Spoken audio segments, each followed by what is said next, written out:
I'm trusting the process. There you go. The stream has started indeed. Okie dokie. Cool. Let's also put the rules in the side chat, and I think I should do that like from time to time. This is how it's going to go. Every time it's going. So that's it. Okay. Hey, Reformer, you got some hot mic going. Thank you very much, Reformer. Anyway, everybody, welcome to the show. Today's prompt is going to be fairly interesting. It's called Religion. Nothing unique, nothing sacred. And since I know a secret, and the secret is that you chose it, Christian. I really want to know. I'm curious to know. It's like, what do you mean by it? Yeah, I outed you. Yep. So like I'm sure you've heard me say before, I don't view myself as an anti-theist, right? I view myself more as a counter-apologist, But so like I don't think that like people all need to like abandon their religion, or that societies need to like outlaw or like even necessarily move away from religion, right? But I just don't think that, like, I also think that if, like, on the same token, there's nothing that religion gives you that you can't find somewhere else, right? Like, I think some of the more common things people will talk about is like, well, I guess the biggest one is some kind of purpose for your life, right?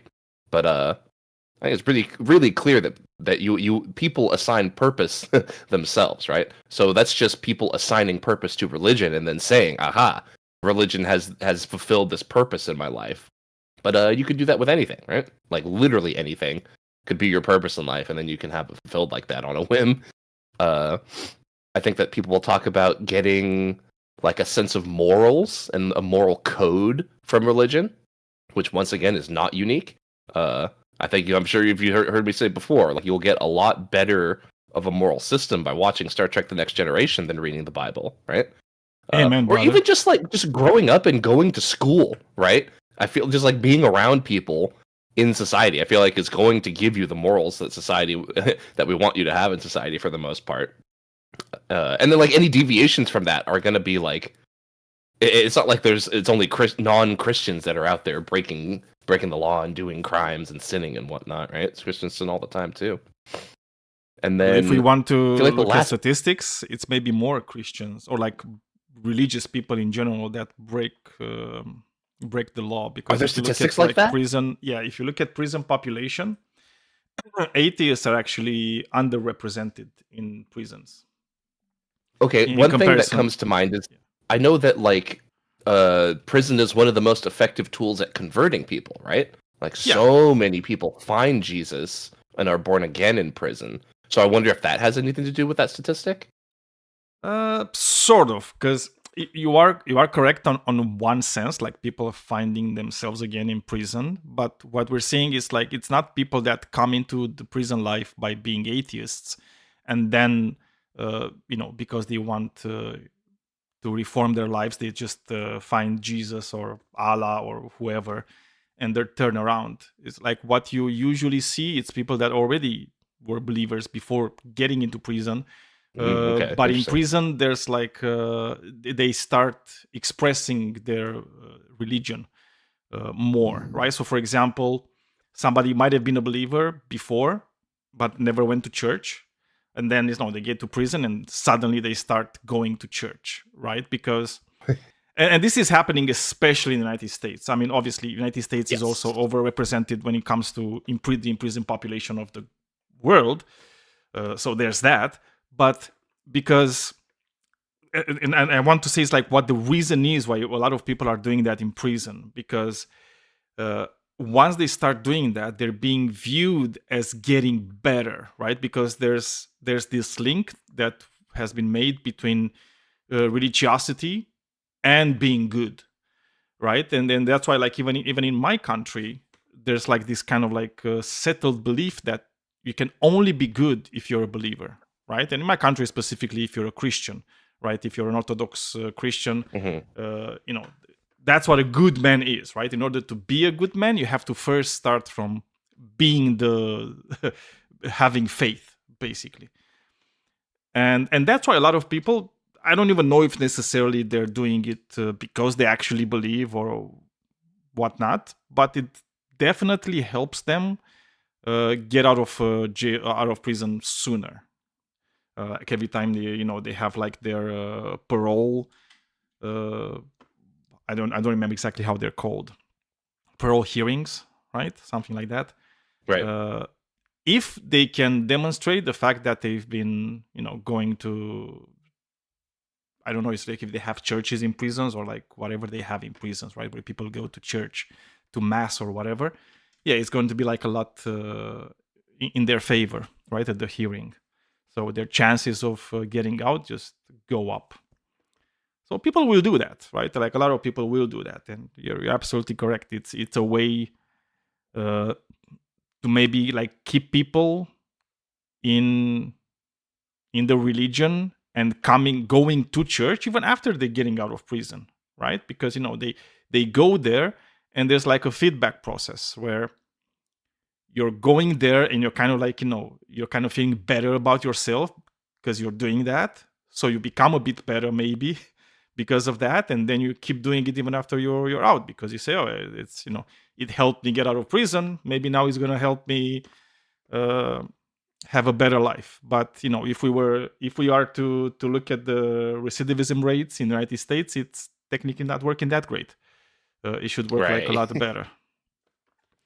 If there was I'm even any like kind of truth behind cynical it. about like, like I'm actually like pretty willing to say like, like I don't think that that's like the most malicious thing, right? Like I feel like giving people in prison church services and that kind of like, that kind of like spiritual help and community, like probably a pretty dope thing, honestly, right? But it is also just convenient where it's like, like, why do people go to church once they're in prison? It's like, well, the fuck else are you supposed to do, right? Like it's Sunday and you can sit in your cell, or it's Sunday and you can go to this church service for a couple hours. Maybe Yeah, I if you're lucky, mean, it's an Orthodox church service, and it's going yeah, to be true. like 4 hours long, right? Well, it depends on the priest, but yes, it can be even longer than 4 hours. Don't worry about it. I've been to Right, give some me all the really really hymns. long masses, or it's just insane in Orthodox Right. Christianity. But it's like one Uh, of the things that it's a bit of a joke, let's say. You know how in the for United sure. States there's been this push for like a very long time from the evangelical Christians to put religion in schools, Oh yeah. right? And the reason they want to do that is because obviously when a child goes to school, he can't just leave whenever he wants, right? The child is there, so they're sort of like a captive audience, right? And in some sense, it's the same thing in prisons because you cannot have a much better captive audience than a bunch of prisoners, right? They literally cannot go anywhere, right? And once they Right. get there, they kind of locked in, right? It's like you need to just do that forever. And like the other thing that I really think about with this, like, religion and prison thing, like the high religiosity among prisoners is like, as I'm aware, there's like an extremely strong correlation between wealth in a country and religiosity, right? The more poor a country is, the higher religiosity that it has. And prisoners usually pretty poor, man. They got a Yeah. few bucks for the commissary or to get some top ramen and stuff, but Yeah, and they I'm don't pretty have a lot sure in that life. the chaplain or whatever evangelical or whatever type of religion is involved in those prisons can also help them get things easier, right? To a certain extent. So That I'm was pretty sure interesting. there's a few I don't know perks, anything right? about that. But yeah, if they're lucky But too, maybe yeah, they can get a job in the church or something and help them out. I don't know if that's a thing, but again, I don't really know exactly.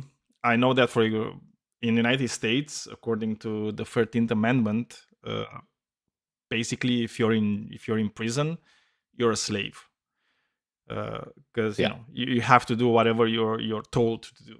So like mandatory labor, forced labor is a thing in prisons. and I really don't agree with that at all. Like in my country, for example, you are not required to work when you're in prison. It's like you still have your rights. You can still vote, for example, which I know, like in a lot of American states, is not something that felons or prisoners do Right. or You're allowed you're to not do. allowed to vote for the president, but you are allowed to be the president as a felon. Yeah, That's interesting. that's a weird one indeed. I don't know exactly how that works, but apparently it does. So yeah, we It don't works look too by much selling into enough it. red hats. Yeah, well, the red hats are like were at least very popular. I think they're becoming more and more unpopular as we speak. So Have you seen the ones in Greenland that they made? uh, I mean, I've seen a few things that the people of They, the great people of Greenland did. yeah. I saw a bunch of MAGA hats in Greenland, right? They were red MAGA, and they said "Make America Go Away." Yeah, I thought it was which pretty good. is MAGA, right? I mean, they should do Yeah, that MAGA. everywhere. I Today mean, today interestingly, actually, that should be a MAGA position, though, right? Is to like not be interventionist in all these other countries and to not go to war. But anyways, well, again, it's like we're kind of like going away from religion a bit, but it's in my yeah, we're book. definitely It's not in here my to fix the MAGA movement. one of the things that I constantly was debating with people on this server, like before the elections. The election was that Donald Trump was like against militarism and military intervention in other places, and that's why everybody should vote for him, for example. And suddenly, as soon as he became president, they started to do militarism and interventions. Everybody was just for it. It's like, yeah, I wanted it from the start. What do you mean? It's like nothing changed. But yeah, anyway, like getting Yeah. back to religion sure. stuff. So, your prompt was, it's like religion is like nothing unique, nothing sacred, and until we get some religious people to debate us. I don't know if Reformer, I don't know if you're religious, or Zepi or Razor, if you guys want to talk about the prompt. But in the meantime, I will also give my opinion about it. And I know I've Yeah, for talked sure. about it a bit like before in the previous shows. Whenever I'm looking at religion, first of all, like every religion that we have today, it literally just cannibalized every other religion that existed before. If you're looking at Islam, Islam is just an offshoot of Christianity. Literally has the same things, like very few things that are not the same, right? And basically just the fact that Jesus resurrected and he's God. Like everything else was kind of the same. The moral principles were kind of the same.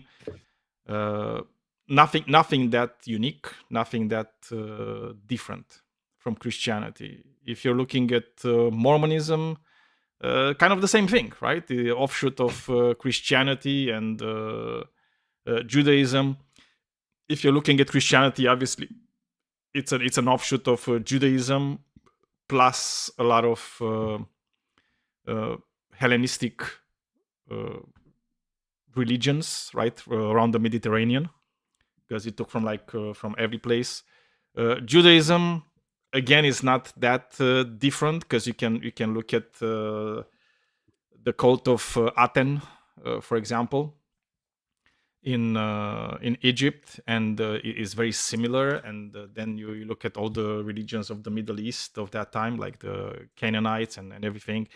Nothing exceptional, nothing great, nothing that's like that different from like everything else that existed in those times. And when it comes to the usefulness, I do think that like religion in itself, in the past, actually provided some sort of evolutionary advantage, because it definitely kept people more united, and it kept some. Sorry, what? Somebody said No, I'm something. so sorry. I was correcting my cat. I'm so sorry, Oh, dude. no worries. I thought you wanted to say something about it, but it's all good. It's all good. I think it kept some people in check more, because of the carrot and stick that usually religions provide, right? So you're keeping some bad behaviors better in check, as if you have religion, than if you don't. But I think that's in the past. I think like every advantage that religion once gave us, it's kind of gone. I think like right now, religion actually is doing a lot more harm than is doing good. Especially since religion is very much implicated in politics almost everywhere. I know in my country, the church is very much involved with our internal politics. I know in the United States, religious groups are like very, very implicated with politics, and there's a lot of countries where that's the case. And whenever people are going to do that, and religions are going to do that, they're going to try to dominate. And in that process of trying to dominate every other religion and the lives of all the people in society, they're going to provide they're going to have like a net negative impact on societies. And that's why when you're seeing, for example, most climate change deniers, well, they're coming from a religious perspective. If you're seeing most anti-vaxxers, they're coming from a religious perspective, and so on, right? You could probably trace like a lot of the bad things in society, and a lot of grief, and like I don't know, everything bad. You can probably trace them to some type of religious thought or another, right? If you're talking about the treatment of LGBT people, everything. Yeah, I was just thinking about that. That's why I kind of call myself like how did you call yourself? Sorry, is this like you had like anti-apologist or something? Yeah, there's anti-theist and then Yeah. counter-apologist. Counter-apologist, yes, that was the term. I am actually an anti-theist, but just in the sense I'm against religions being involved in any way, shape, or form in government. And the sad reality is that the only way that we'll be able to actually make sure of that going in the future is by educating more people and having more and more people that are not religious at all. Because I feel if people are still going to be religious, and there's still going to be like big religious groups, like big churches and big religious organizations, you're always going to have them kind of interfere, because they will feel kind of like morally obligated to do so based on their holy books. So yeah, that's my take on this. Do you agree, Christian? Yeah, definitely. Like one interesting I've been thinking of, right, is you're saying like at one point religion had this advantage where it was causing a lot of good stuff, and it's kind of crossed over. And I think that like it's that shows that like one of the, for better or for worse, one of like the superpowers of religion, its biggest effects is that it consolidates power, and it exerts power over people, right? And you can like concentrate that into a few hands. So like I could see a point in society where it's just anarchy, right? It's just like people running around like very loosely with no affiliation to each other. And I could definitely see that like to bring people together in any way really is probably going to be a better outcome for other people, right? You're going to have more social nets. You're going to be able to have people helping each other out and stuff like that. But then it definitely gets to the point where it's like, okay, we have this cohesive society, we have this democratic process and everything, and then suddenly religion becomes this really negative force where it detracts from democracy, right? You don't have people that are like being informed voters and looking at issues and making decisions like that, but they instead go to their go to their book, go to their scripture, go to their priest or something, and then they get their political advice that way, which is a complete disaster for sure. Especially since you're going to have, like, for example, preachers or priests, bishops, and so on, like doing politics from the pulpit, right? So it's like whenever you're going to have that, then there's going to be a a clear uh, mixture of like religion and whatever you want to call like the state, right, so to speak. And it can take many forms, right? It can be very pernicious sometimes. Sometimes it will just be behind the scenes, right, where you're not even going to know that they're doing that, because they're going to be able to do some type of lobbying that a lot of people might not be even aware of. Imagine if you're going, imagine you're a politician, right? And you have an election in like 6 months, and you're like a bit behind your opponent, but then this religious guy is coming and telling you, it's like, what, it's like, I have a lot of sway in society, right? I have a lot of sway in telling people who I think is the better candidate to vote for, right? And maybe it's like, if you're going to Right. support some of the things that I want, I will maybe just tell people that I really, really like you, and I will probably vote for you because you're such a great man, and you're gonna do so many things that are good for society.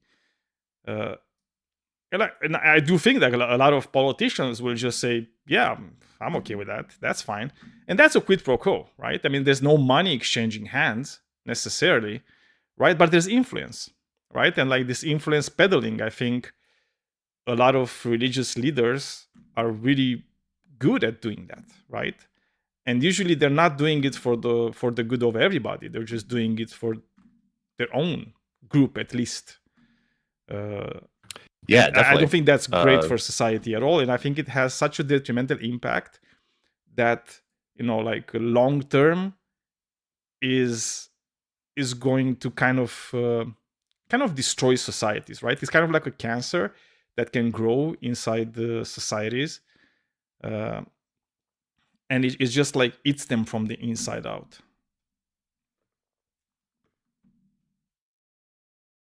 yeah, for sure. Like one other thing I was just thinking of, like telling the story of like how it goes down and how people get wrapped up in it is like another big danger is like the lines get blurred between like what should be your religious belief and what should be your political belief, right? Because like I think that there are some times where like you go to church and you get this very clearly political message, right, where they're saying, oh, the Democrats are from Satan or whatever, like something like that. But then there's other times where it's like a lot less clear, right? Like maybe you're younger and you're not super aware of politics. Maybe you don't really care about politics at all. But then you get this like really impassioned speech at church that you listen to about how men are men and women are women, and God created two sexes and stuff like that. And I think it's like super clear how you're gonna take that and then go to the polling booths with a really specific outlook that maybe you didn't even realize, right? Like maybe they were just like trying to be a good Christian or something, and then they got what I think are like some corrupted teachings from some bad churches or bad priests, and then suddenly we got people being oppressed in society. It's even better than that, right? And by the way, it's like one of the advantages of like religious groups is that they can have extremely long-term goals that they will like keep fighting, right? So you're gonna have like generations of people kind of going for the same thing, right? And other groups are not gonna have the same advantage, right? Because they're not gonna have the same linearity in their ideology. And I think one of the best examples, and again, it kind of comes from the United States. I don't know if you Whoops. ever heard about this group called the Moral Majority. Oh, sure. Yeah. So this group, the Moral Majority, was founded by this guy called Jerry Falwell, who was like a minister. And what he did is like, especially after the Civil Rights Act, like conservatives were like, they didn't really have like something to really fight for, right? To galvanize people in society, and especially religious people in society. And one of the things that they came up with was, we need to find something that people can get outraged about. And what they did, they found the best thing, right? It's like, who do we fight for? Well, the unborn, right? Just fight for the unborn. just say abortion is bad, abortion was always bad, and we need to stand up for the voiceless, right? Right. Like abortion was not a big deal, right? Especially like it wasn't like this huge thing that people were like really torn about. It was like somewhat important, but especially for the religious people, it was not that important. And he actually did manage to make it extremely, extremely important. He managed to galvanize so many people in time to the point that abortion was kind of like abortion protections were just kind of taken away during Trump's first presidency. Right? Was it during Sure. Trump's or? Yes. When was the ruling? I don't remember exactly when the ruling. I think was. so. Roe v. Wade being. No, not Roe. When was Roe v. Wade turned? I don't remember. But yeah, I think it was 2022. So that was okay. It was during under Biden, but it was during the Supreme Biden's, Court. but it was no, the Supreme Court judges. It was like a lot of them were put there by Trump, right? And that's why he even took. He even said that I did it for you, right? Because he did, right? I mean that's the reality. But that was a fight. Just keep this in mind, right? So it's like Roe v. Wade was like when was it? Like in the 70s, right? That's when Roe v. Wade was like the decision was made, right? And they overturned it like more than 50 years now, or 50 years later, right? So they were able to fight this thing, and you had like at least 2 generations of people, right, that were fighting for this thing, like constantly like getting out there and just pummeling everybody and trying to make it so that they get their way. And you have to think about the fact that it's not like the overturning of Roe v. Wade was not a popular decision. Like a majority of Americans were okay with Roe v. Wade, like more than 70%. I think I saw like 73 or 75% of people were okay with Roe v. Wade, and they didn't want Roe v. Wade to get overturned. But it doesn't really matter, because if you're having this constant push from people, from religious people especially, and this getting into politics with their moral whatever, yeah, it's like you're gonna have this, and it is what it is, I guess. And I want to fight against it. That's why I call myself an anti-theist.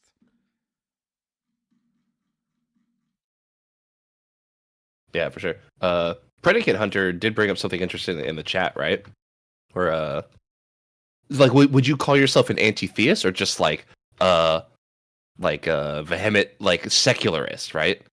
Because like the secular people, like they're totally fine with like people in their everyday lives practicing religion, but just very, very staunchly against having it in politics at all, right?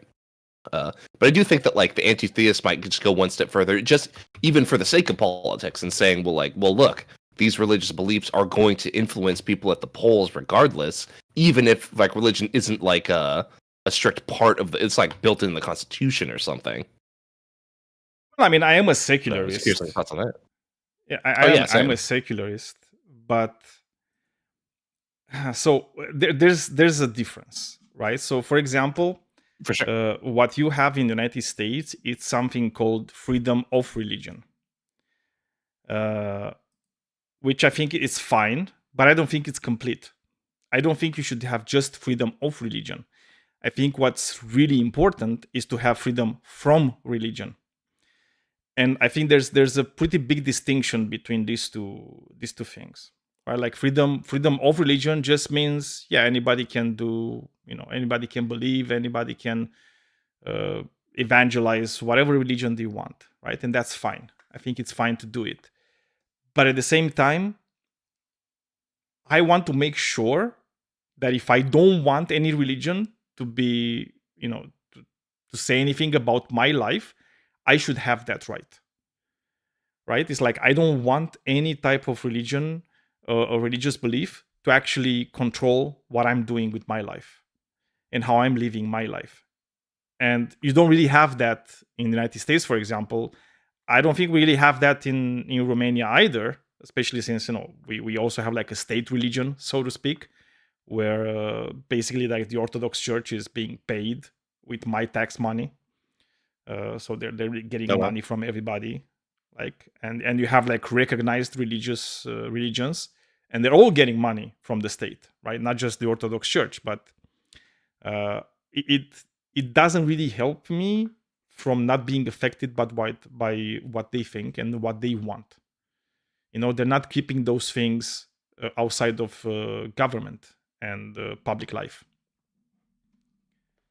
which is something that I'm constantly fighting against.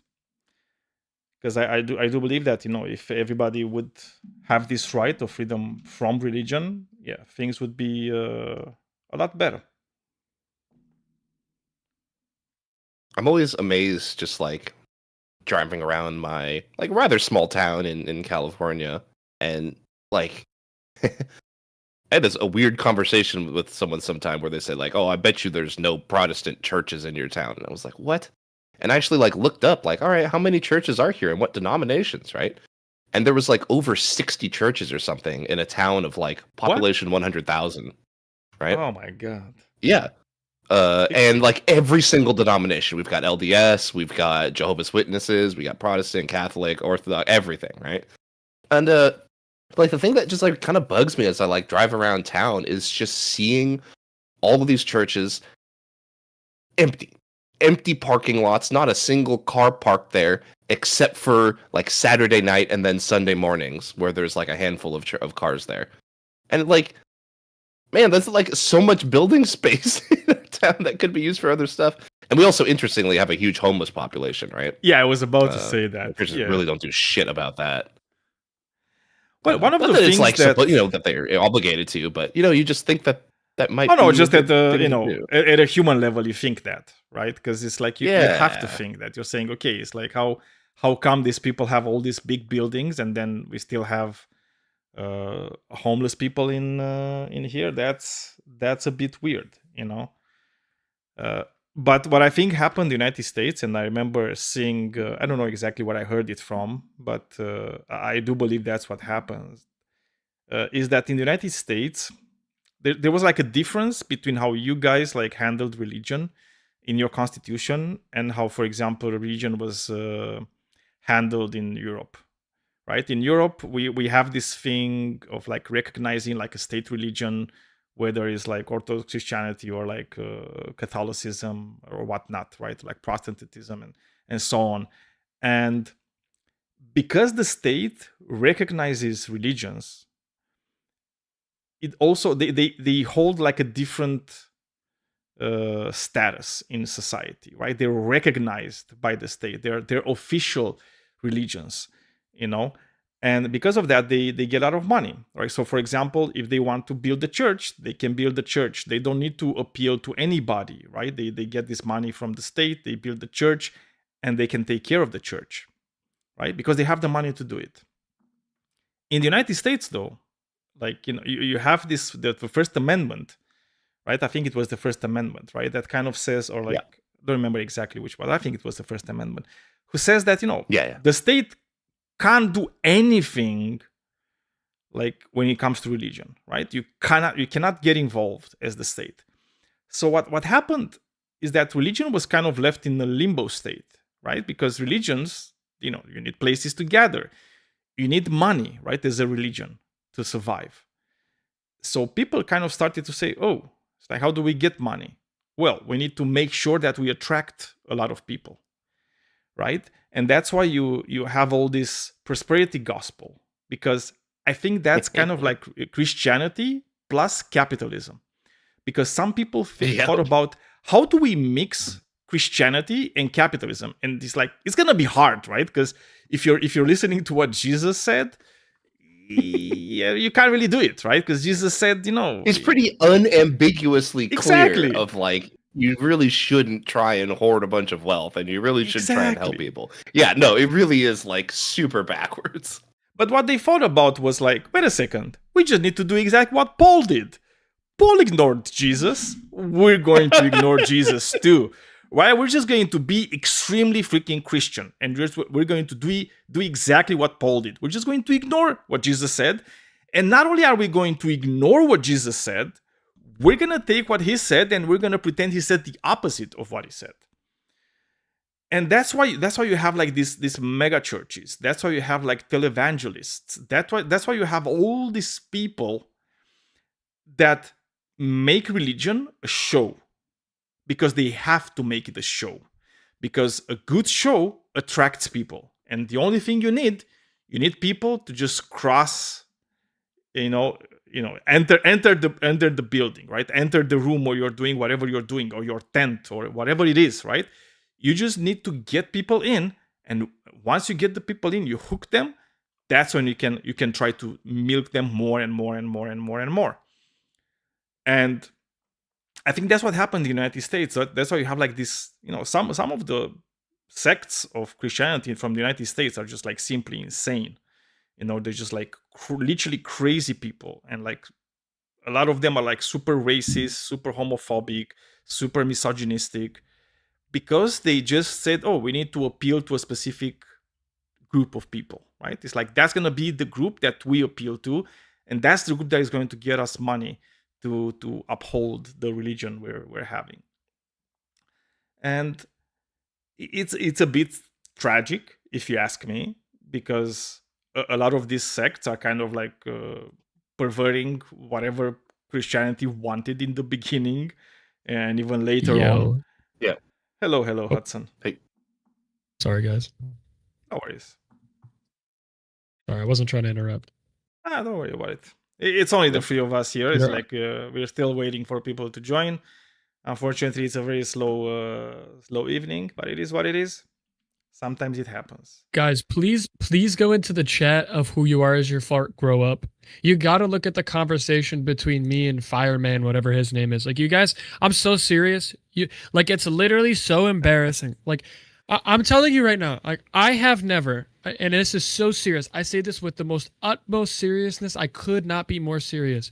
I have never, in the 5 years of debating, seen somebody so philosophically confused. Like, in 5 years of debating, I haven't seen someone so philosophically confused. Well, Hudson, both me and Christian know exactly who Fireman Bill is. Yes, Fireman Bill is extremely well known for... you put it very well, like being philosophically confused. It is. I'm telling you right now, like, I'm so shocked right now. Like, I'm so shocked. It's almost like to the point where I'm gaslighting myself, because I have never heard somebody so confused and confidently confused. Like, I'm telling you, I'm like baffled. I've debated on here, Roblox. I've debated on VR chat. I've debated on like every online space. I'm telling you right now, I have never seen somebody so admittedly philosophically confused. It's not even funny. You are absolutely correct. And I've known Fireman Bill for a while.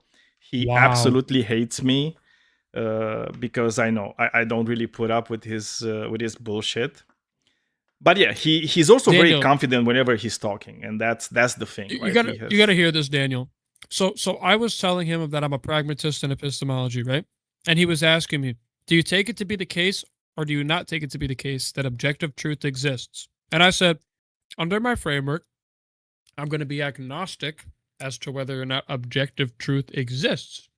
And he said, is it objectively true that you don't know that objective truth exists? And I said, that's not relevant to my meta-analysis of my own cognitive state, to my knowledge, right? In the instance where I explain to you that I don't know something, it's just going to be a simple reflection. And the only way it's going to be true is whether or not that reflection accurately reflects the knowledge that I pertain in my act of reasoning. He says, is that true? That's what he says. All he has to say is he'll just ask me every single time, is that objectively true? Yeah, well, so this actually... If you're interested in where it comes from, this comes from Jay Dyer, right? Christian apologist, Eastern Orthodox, love presuppositionalism, one of like the more known precepts right now. And he really, really loves this angle of self-defeating, right? That when people make claims, he'll ask a confused meta-level question about it and say that their worldview is somehow self-defeated and incoherent, right?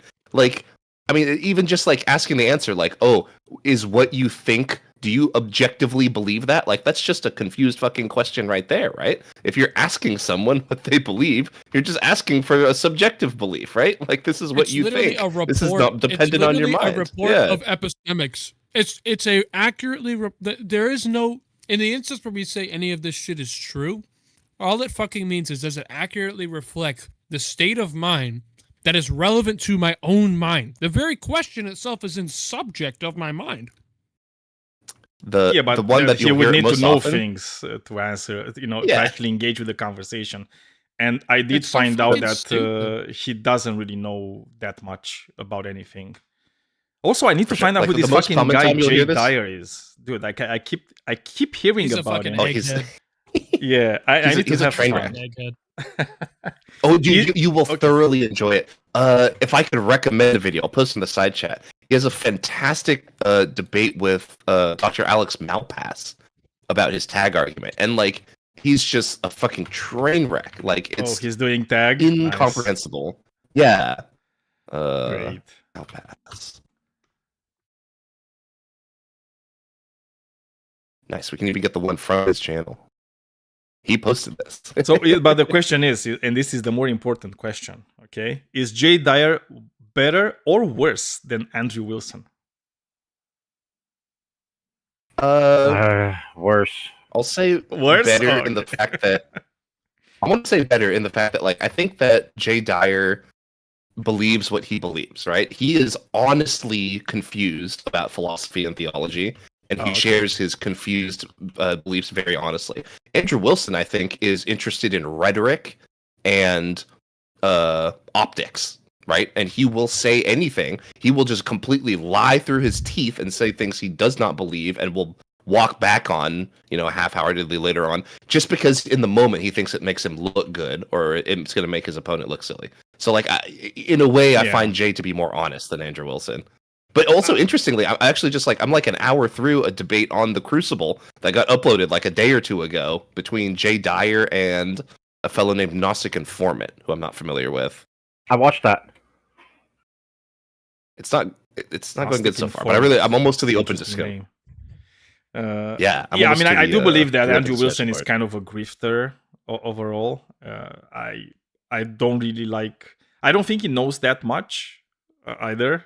It's like he's very uninformed on a lot of subjects, but he's that's why he's resorting to so many like invectives, right? Whenever he's debating, right? Like his main tactic is to just call you names, and he thinks that if he does that enough times, he's just going to win the conversation somehow, which is very weird. I'm so baffled. It baffles me that people can be so confident about philosophy and be so misled. Like, it's just, I don't know how it's possible. Like, where did they learn it from? That's the question. Like, where did they learn From Jay Dyer. philosophy? That's it. They're just regurgitating. So they're just like corporate drones, right? They just go and like learn something and then like regurgitate the answer. Well, it's called I don't know. what's it called? Oh my god, I am blanking on the name. When people are like know very Dunning-Kruger? little, yeah, it's the Dunning-Kruger effect, like literally. And I've seen this with a lot of people. They take like this small like philosophy 101 course, and after like the first hour, they're like, "Oh, I know all philosophy now. I'm just so great." It's like, no, you're literally not. It's like it's not that easy. Like philosophy is definitely not that easy.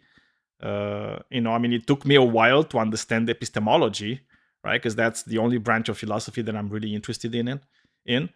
But most people are not gonna care. They're gonna think they're like some fucking experts, once they did that. Yeah. And What, it is sad. Kershawn is your name, right? Kershawn. I can't see it because I Kershawn. have streamer mode on. Yeah. Can I ask you something? So I remember that you were the guy who told me that recording is not allowed, but can I ask you something? So if I have a document open and I'm trying to like steel man someone's arguments by typing out what they're saying, does that count? No. Okay, I well, can do I'm that. just wondering, like, what if I? Okay, well, then this is another question. Like, what if I fully transcribe what somebody's saying? It's totally fine. Okay, so as long as it's not like a video, Or like audio recording. but in the instance where, like, let's just say this, like, in a hypothetical that I can transcribe a word for word verbatim by typing every single thing that somebody says, does that count as transcribing? The whole point is that you just can't use someone's likeness without their consent. Right. So like Okay. clipping their audio or whatever. Separate question. What if it was like it's a room, there's like 3 people in it, and I get verbal consent, from the other 3 people that like, yeah, we're gonna record and we're gonna, I don't know, put it on YouTube or for some bullshit. Is that Yeah, allowed? you can. Yeah, with consent. Yeah. Yeah, but like Okay. for example, this channel is being live streamed on YouTube right now, right? As you guys can see, the status clearly says live recording, Yeah. right? Yeah. So like that's the kind of thing you can do, so that we know that anyone who's joined the room is consenting to being recorded because they've clearly seen the title, right? So like that's the best way Yeah, to do exactly. it. But anyways, Yeah, I mean, we because can here is like coming in here, for example, it's a clear consent, right? Because it says, well, this is live, it's recording. So if you're coming in, you already know that. If you're not saying that, you need to always ask like people's consent, just to make sure that everybody is okay with it, and whoever's not okay with it, they can just leave, and that's it. Yeah, but here's a controversial question, right? Like if somebody is recording, right? In the instance where they like don't upload it anywhere, how's anybody gonna know? Like, Oh no, it's more about like uploading somewhere else, right? Like getting other people. yeah. I mean, it could be the case that any room you go into, somebody's recording and you just don't Dude, know it. like Oh, for sure. can you drive down? Can you break the speed limit on an empty road where there's no cops? Like you can make Yeah, your own right, decisions sure, in life, yeah. man. You know, I'm just telling you what the rules are. You know. No, right. Also, this is not the state that is imposing its rules. It's just a server on Discord. So Yeah, it's not that just deep. take it as it is. You know, we don't need to look too much into it. But yeah, it's like Okay, I was here's- looking here's at a more your interesting discussion question. with Fireman Bill, and yeah, it is interesting. No, it's crazy, right? He takes it to be the case when I epistemically report something about my knowledge that is going to be some sort of factual positive or negative claim. Yeah, it was just like the Jay Dyer-ism that I hear all the time, right? Is there'll be some question about morality, right? And then someone will say, like, well, look, I just don't think that morals are objective. And his retort will be, is that objectively true? And it's like, no. This is a meta-ethical position, right? Not a fact of the world that we're reporting here. So like people can totally and said- like obviously a lot of people will be like, well, sure, it's objectively true, that's true. And they'll be like, aha, but you said that there are no objective moral statements, right? Even though what you said was a meta-ethical statement, not a moral statement.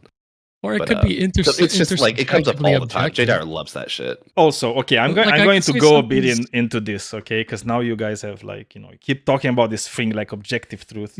I don't believe there's such a thing as objective truth or subjective truth. I think there's just truth, and I think this truth can like I map on to things that are like, that objectively exist or subjectively exist. Like, so for example, if I say my favorite type of ice cream is vanilla, which it is, okay? Is that true? Well, it is true, right? It is true. That's my favorite type of ice cream. And to call it either objective truth or subjective truth, it's kind of weird. It's like, what do you mean is Well, objectively true? philosophically, or objective is going subjectively to mean true. like mind independent. So how could it possibly be the case that you mind independently your favorite flavor of ice cream is vanilla? That's completely Yeah, but mind-dependent. that being said, though, if we were to say that, we also need to keep in mind that, according to what you just said, like every truth would be subjective because truth is just a property of propositions, and you cannot have Yeah. propositions without minds, right? So Yeah, it's this like is this is the way I put it. Like under pragmatic theory of truth, right? For something to be true, it just means that it holds under preconditions, conditions, and any method of conclusion, right? If it holds right to reasonable means within those criteria, well, then it's going to be true under those criteria. I mean, I don't see a problem with it. I think you can have like multiple ways in which you can define truth or whatever. But I think just Right, this exactly. obsession with objective and subjective, I think this is a very religious place. Like it comes Yeah, from it's from so- an extremely religious place with people. The biggest, like, the thing that really ticks me off too, and I hear this all the time, is like, and it's just in like implicit in the way that especially religious people use this language of objectivity, where they built in this idea where like, oh, you have subjective, that means it's worse because I have objectiveness and that's better, right? But it's like, who the fuck actually cares, right? This is just some like technical philosophical definition where we're just trying to separate whether something depends, like its truth value depends on a mind or not, right? So like, who the fuck cares, right? Like, especially with morality, right? They'll say like, oh, you just have subjective morality, where I have the real objective morality. And it's like, well, who the fuck cares, right? Wait, It I doesn't don't even matter, right? understand that. Like, morality can come from God, and it would be subjective, and then you could still think like, you know, it's subjective, it comes from God, but God has the most important opinion about morality, so we should still follow it, and that's totally fine, right? That can be your basis for morality, but they just love to be confidently incorrect and be like, no, it's objective because it comes from God. Wait, but okay, this is my confusion, right? Like intersubjective to their paradigm, if they take it to be the case that morality is going to be something objectively truth tracking, well, then it would be the case that even if I'm deluded to the sentiment where I believe that morality is subjective, well, I'm still going to be tracking objective language norms, right? Or objective ethical norms. So how would it be the case that I could pertain any subjective morality in my delusion if to your paradigm, it says that we're tracking objective morals? Like, how does it even make any sense? Are you critiquing the state of affairs of reality, or are you critiquing the paradigm? Because it seems like they're doing both at the same time. Also, subjective doesn't mean it's false, right? I mean, No, if somebody right. says, "Yeah, this thing is subject," that's subjective morality. Well, is it false though? Isn't that like the more important thing, whether or not Well, it it's depends on what the it's subject subjective? is at. Yeah. Like I don't understand why people think subjective means to me. Subjective could mean that it's subject to, like the way I would put it, humanitarian normatives, right? Like I could say that morality is subjective to the human race. Oh, for sure. I mean, because we have like human morality. Because I don't think, for Right. example, I'm imagining, let's say horses, let's say horses become like as conscious as we are, and they develop like societies, and they have deep philosophical conversations, and they're going to talk about morality. Is the horse morality going to be the same as human morality? Well, probably not, right? I think it's No. going to be like a bit different, because first of all, they're not carnivores, right? They don't eat meat. They just eat grass and plant material. So it's just because of that, like the difference is going to be like pretty big, right? So just to expect to expect like morality to be the same for horses and humans, it's a bit silly. I think.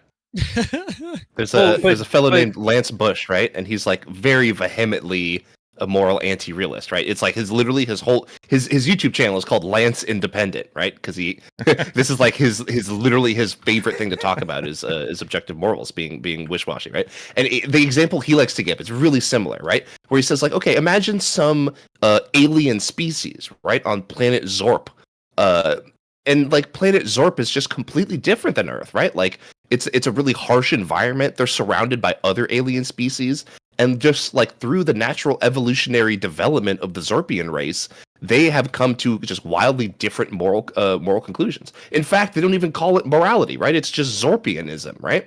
And like the objective Zorpian facts is that you need to cull the weak, right? You just have to do that. Like on their planet, if they allow the weak to live, it'll drain the resources. They're not going to survive. So culling the weak is a Zorpian fact, right? Like, who's to say that that's like, who are we to say that that's immoral, Yeah. right? No, Should it's they not have the let case. themselves like die out because of human morality, or should they have followed the Zorpian facts and live to become the Zorpian race that they did? Man, So if dumb. aliens come to us, we're fucked. I mean, yeah. I don't I think don't know. so. I don't know think- if we're think like if more aliens had any fucked than capacity we to get currently here, are, though. we would have already been dead. No. My stance is that they're fucked. Well, I mean, it's like we're gonna give them syphilis. I'm or something, already here. probably. We're gonna nuke them. Our position as humanity is fuck you aliens. We're gonna nuke you. Don't come here. All right. Okay, General Chief, I'm No, telling we- you, if there's aliens capable to come to Earth, no, we're fucked. It's like clearly their technology is going to be way better than ours. Okay, it's not even gonna be like funny. It's not even close. Well, the only reason we'd be fucked is because the moment the government finds it out, we're gonna want to bomb them. That'd be the only thing that would fuck us. How would you bomb them? Like Well, they they could would turn try. invisible for all you know. Yeah. I'm assuming that they probably can. I mean, I'm not even denying that. I don't know. I'm not gonna say that I believe those deep government fucking videos of whatever they call them UAPs now. But I also can't definitively say that like the press conferences, like that new video about them firing a Hellfire missile at an alleged UAP and it disintegrating. I can't falsify it. So like I'm not saying it's true, but I'm also not saying it's not true. You know. I mean, I don't it know. would be If- nice if- if we if- were if we if we could had build a like rocket- confirmation, but I don't think we're If gonna we could have build it a anytime soon. rocket, if we could build a rocket and put man on it and take man to the moon, I'm pretty sure that we could build a rocket and put a nuke on it and point it at the alien bastards. That's my belief. Well, Would you guys that's still want to kill the Why would we aliens wanna if do they that? were white? yeah. You see, this is the objective morality, right? It's like imagine, 'cause what did you call them? Like Zorpians, right? Well, imagine this like Zorpians. They live on a planet where there's literally zero predation, right? Like every species on that planet just does photosynthesis, right? It's like you don't even eat plant matter, like zero predation. I mean, if that species ever, comes and finds us and sees everything we're doing, they're just gonna say, "Oh my god, this race, this planet is just barbarians." It's like we have to stop them from proliferating. It's like from doing the worst things imaginable to the galaxy or the universe. And so maybe we'd be kind of doomed. We don't if do that that's to the wild case. animals in our own culture per se. So why would the aliens do that to us? They just look at us like a dumb monkey and be like, "Oh, that's interesting." And they might. Yeah, but cage a maybe few of I mean us maybe and they're bring not us gonna back to kill their us own or planet. anything. But they could but they might view us put as- us like in a restraint, right? Imagine they're not gonna kill us because that would be immoral for them, right? But they could do like imagine Well, there's like a force field but to- around to our his point, solar though, like, system. They if you might just- rape us.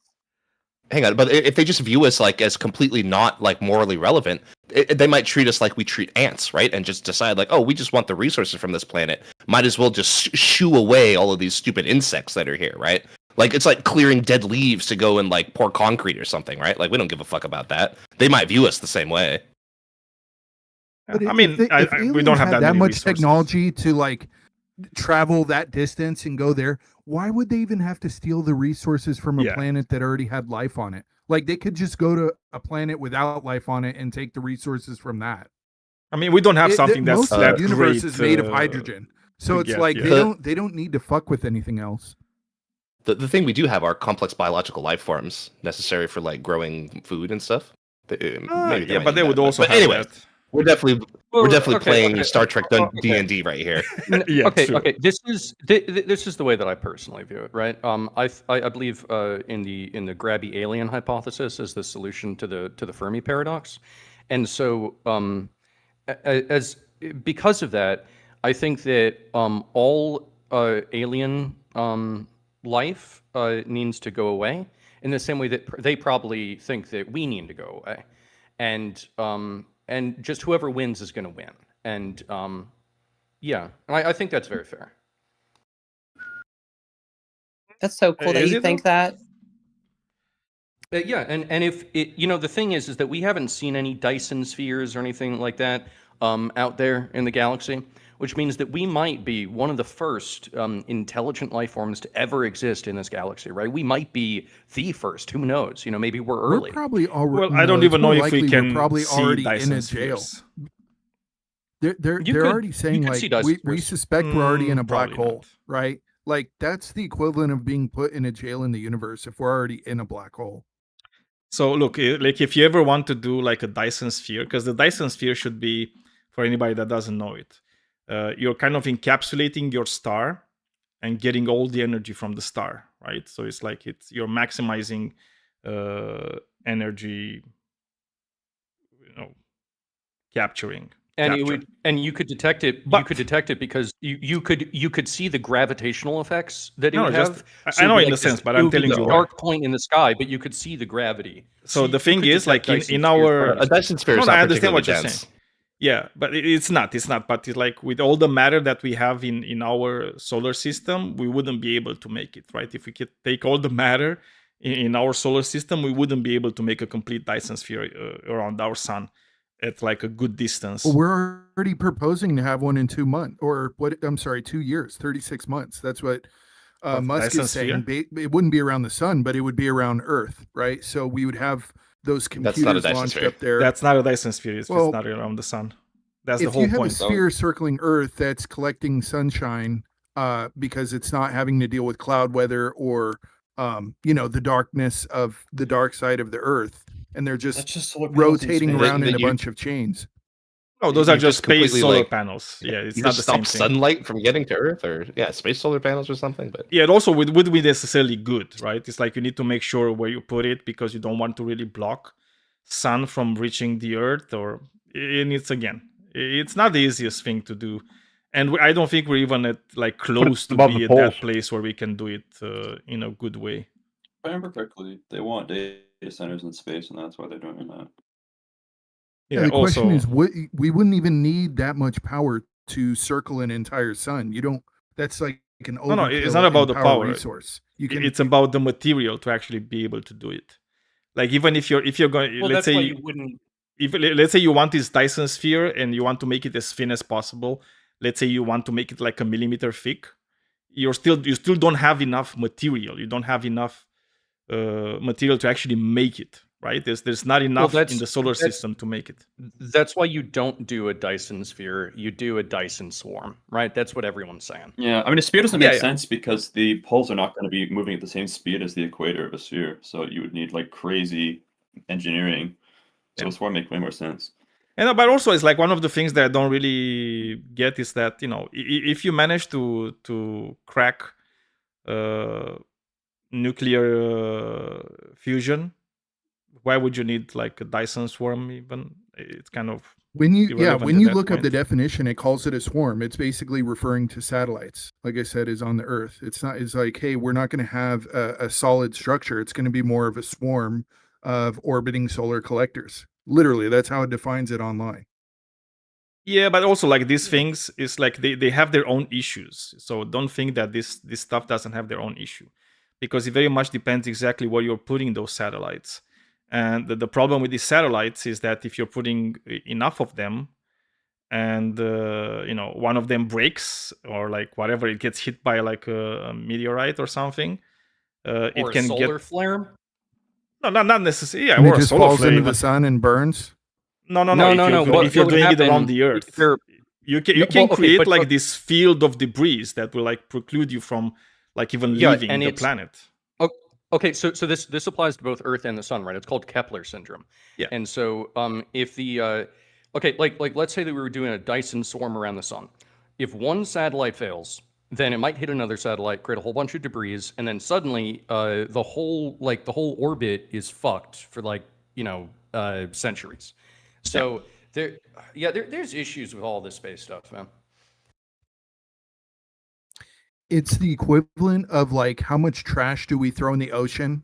And when you look out into the ocean, do you visually ever see trash? We know there's a ton in there, but Yeah. do you ever see it like colliding or visually Yeah, you see do. it with your eyes? You do. Typically, You no. can. Because I don't. live And near also, India. it's just to say it's not the same thing anyway, because the trash in the ocean It's very doesn't different. travel at like 60,000 kilometers, an hour, right? Well, It's we're like talking about this trash space that's and how Yeah, Yeah. but this trash that is in space, this is not just trash that's kind of like slowly moving. No, these are like fast moving pieces of we're debris. talking about relativity. So we create more trash than we'll ever create satellites, right? So to think of this scenario where there's so many satellites orbiting that it's going to create a wall that blocks the sun, we're not even doing that with the trash we produce on Earth currently. Yeah, but a speck of paint hitting you in the ocean isn't going to cause an explosion, but it will in space because it's going like 12 kilometers a second. So the thing is like the reason why this is important is because technically you want to be able to get off the planet. But if you have like this circling field of high velocity debris that's surrounding and circling the Earth, then how are you gonna get off the Earth? You can't, right? Because it's like every time you send a rocket, there's a really big chance that the rocket is going to get hit, and if it gets hit, it gets destroyed, and then there's going to be more debris, right? And so on. So like every time you fail to launch a rocket, you're gonna have even more of a problem. Yeah, we should work on that. Well, definitely we should. But if you Oh, do okay, these what- things in like low orbit, then that's not as much of a problem, because then like those things are going to Because be then it just affected by burns Earth's up. gravity. So eventually Yeah. they're going to enter the atmosphere and just burn. So it's all good. Well, okay. What about this? In the same way that like when you got into the ocean, they have like trawlers with the big net that picks up the trash. We just have that in space. A big net. Yeah, we don't have the technology to do that for now, but we Damn. probably will be Your able net to have also it needs in- to be able to stop things going at Yeah. whatever speeds we were talking about. That's a good Oh. ass net. Yeah, I mean, it would be made out of like really tough rope, like not just regular rope. Like it would be like really tough. Oh, Oh, my think bad. I thought we were talking about like regular like rope. aerogel. I don't know if you know about aerogel or whatever the fuck it's called. How you say it in Graphene. English? I mean, graphene is still going to break. It doesn't matter. Hey, Sky, could I It's not borrow that you strong. for something for a second? Aerogel yeah, will sure, also right. break too. I don't think it's particularly like a good structural material. It's really like insulative, I think. I don't know. I don't know exactly which. I'll I know there compare it was to like the a trash in the material. ocean again. But when you get enough debris that's floating around in an object like that, it will tend to clump together after a while. And I mean, like you'd have to get such an insane amount of debris. That's the hard part that like people have trouble Not conceptualizing is like how much debris would it actually take to really cause a problem? And I don't think it's it'll just clump such together a in huge, space. huh? They're tiny little. You're talking about like. What are you specks talking of about? How do you paint think or, like, a planets thing are a few formed? millimeters If across. a meteor Yeah, hits a but- planet and it throws off a bunch of debris, Planets are what formed happens over like after enough time? millions and millions of years. Yeah. yeah, it clumps up on its own. Yeah, we don't have But the like I time think we're for okay if that we're to if we happen. if we see our if we like dominating. and if we build our Dyson swarm and then a few satellites blow up and then we realize like shit man, in 10 million years we're gonna have a problem. Like I feel like that's okay,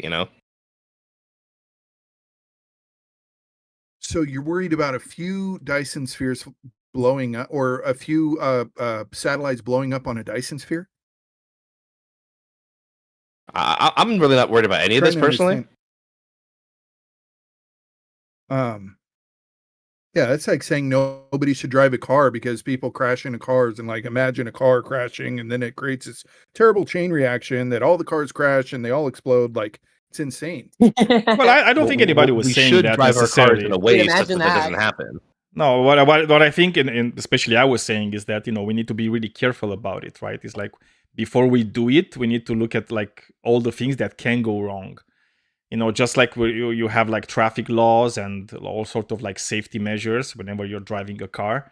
I think it should be the same whenever you're putting satellites in orbit, because there's a lot of things that can go wrong, and there's a lot of ways in which satellites can actually impact a lot of the other things that we're doing. So, for example, I don't know if you know this, but there's a lot of scientists, especially astronomers, which are they're having a really hard time actually looking at the sky and studying the universe due to the large amount of satellites that are in orbit around the Earth.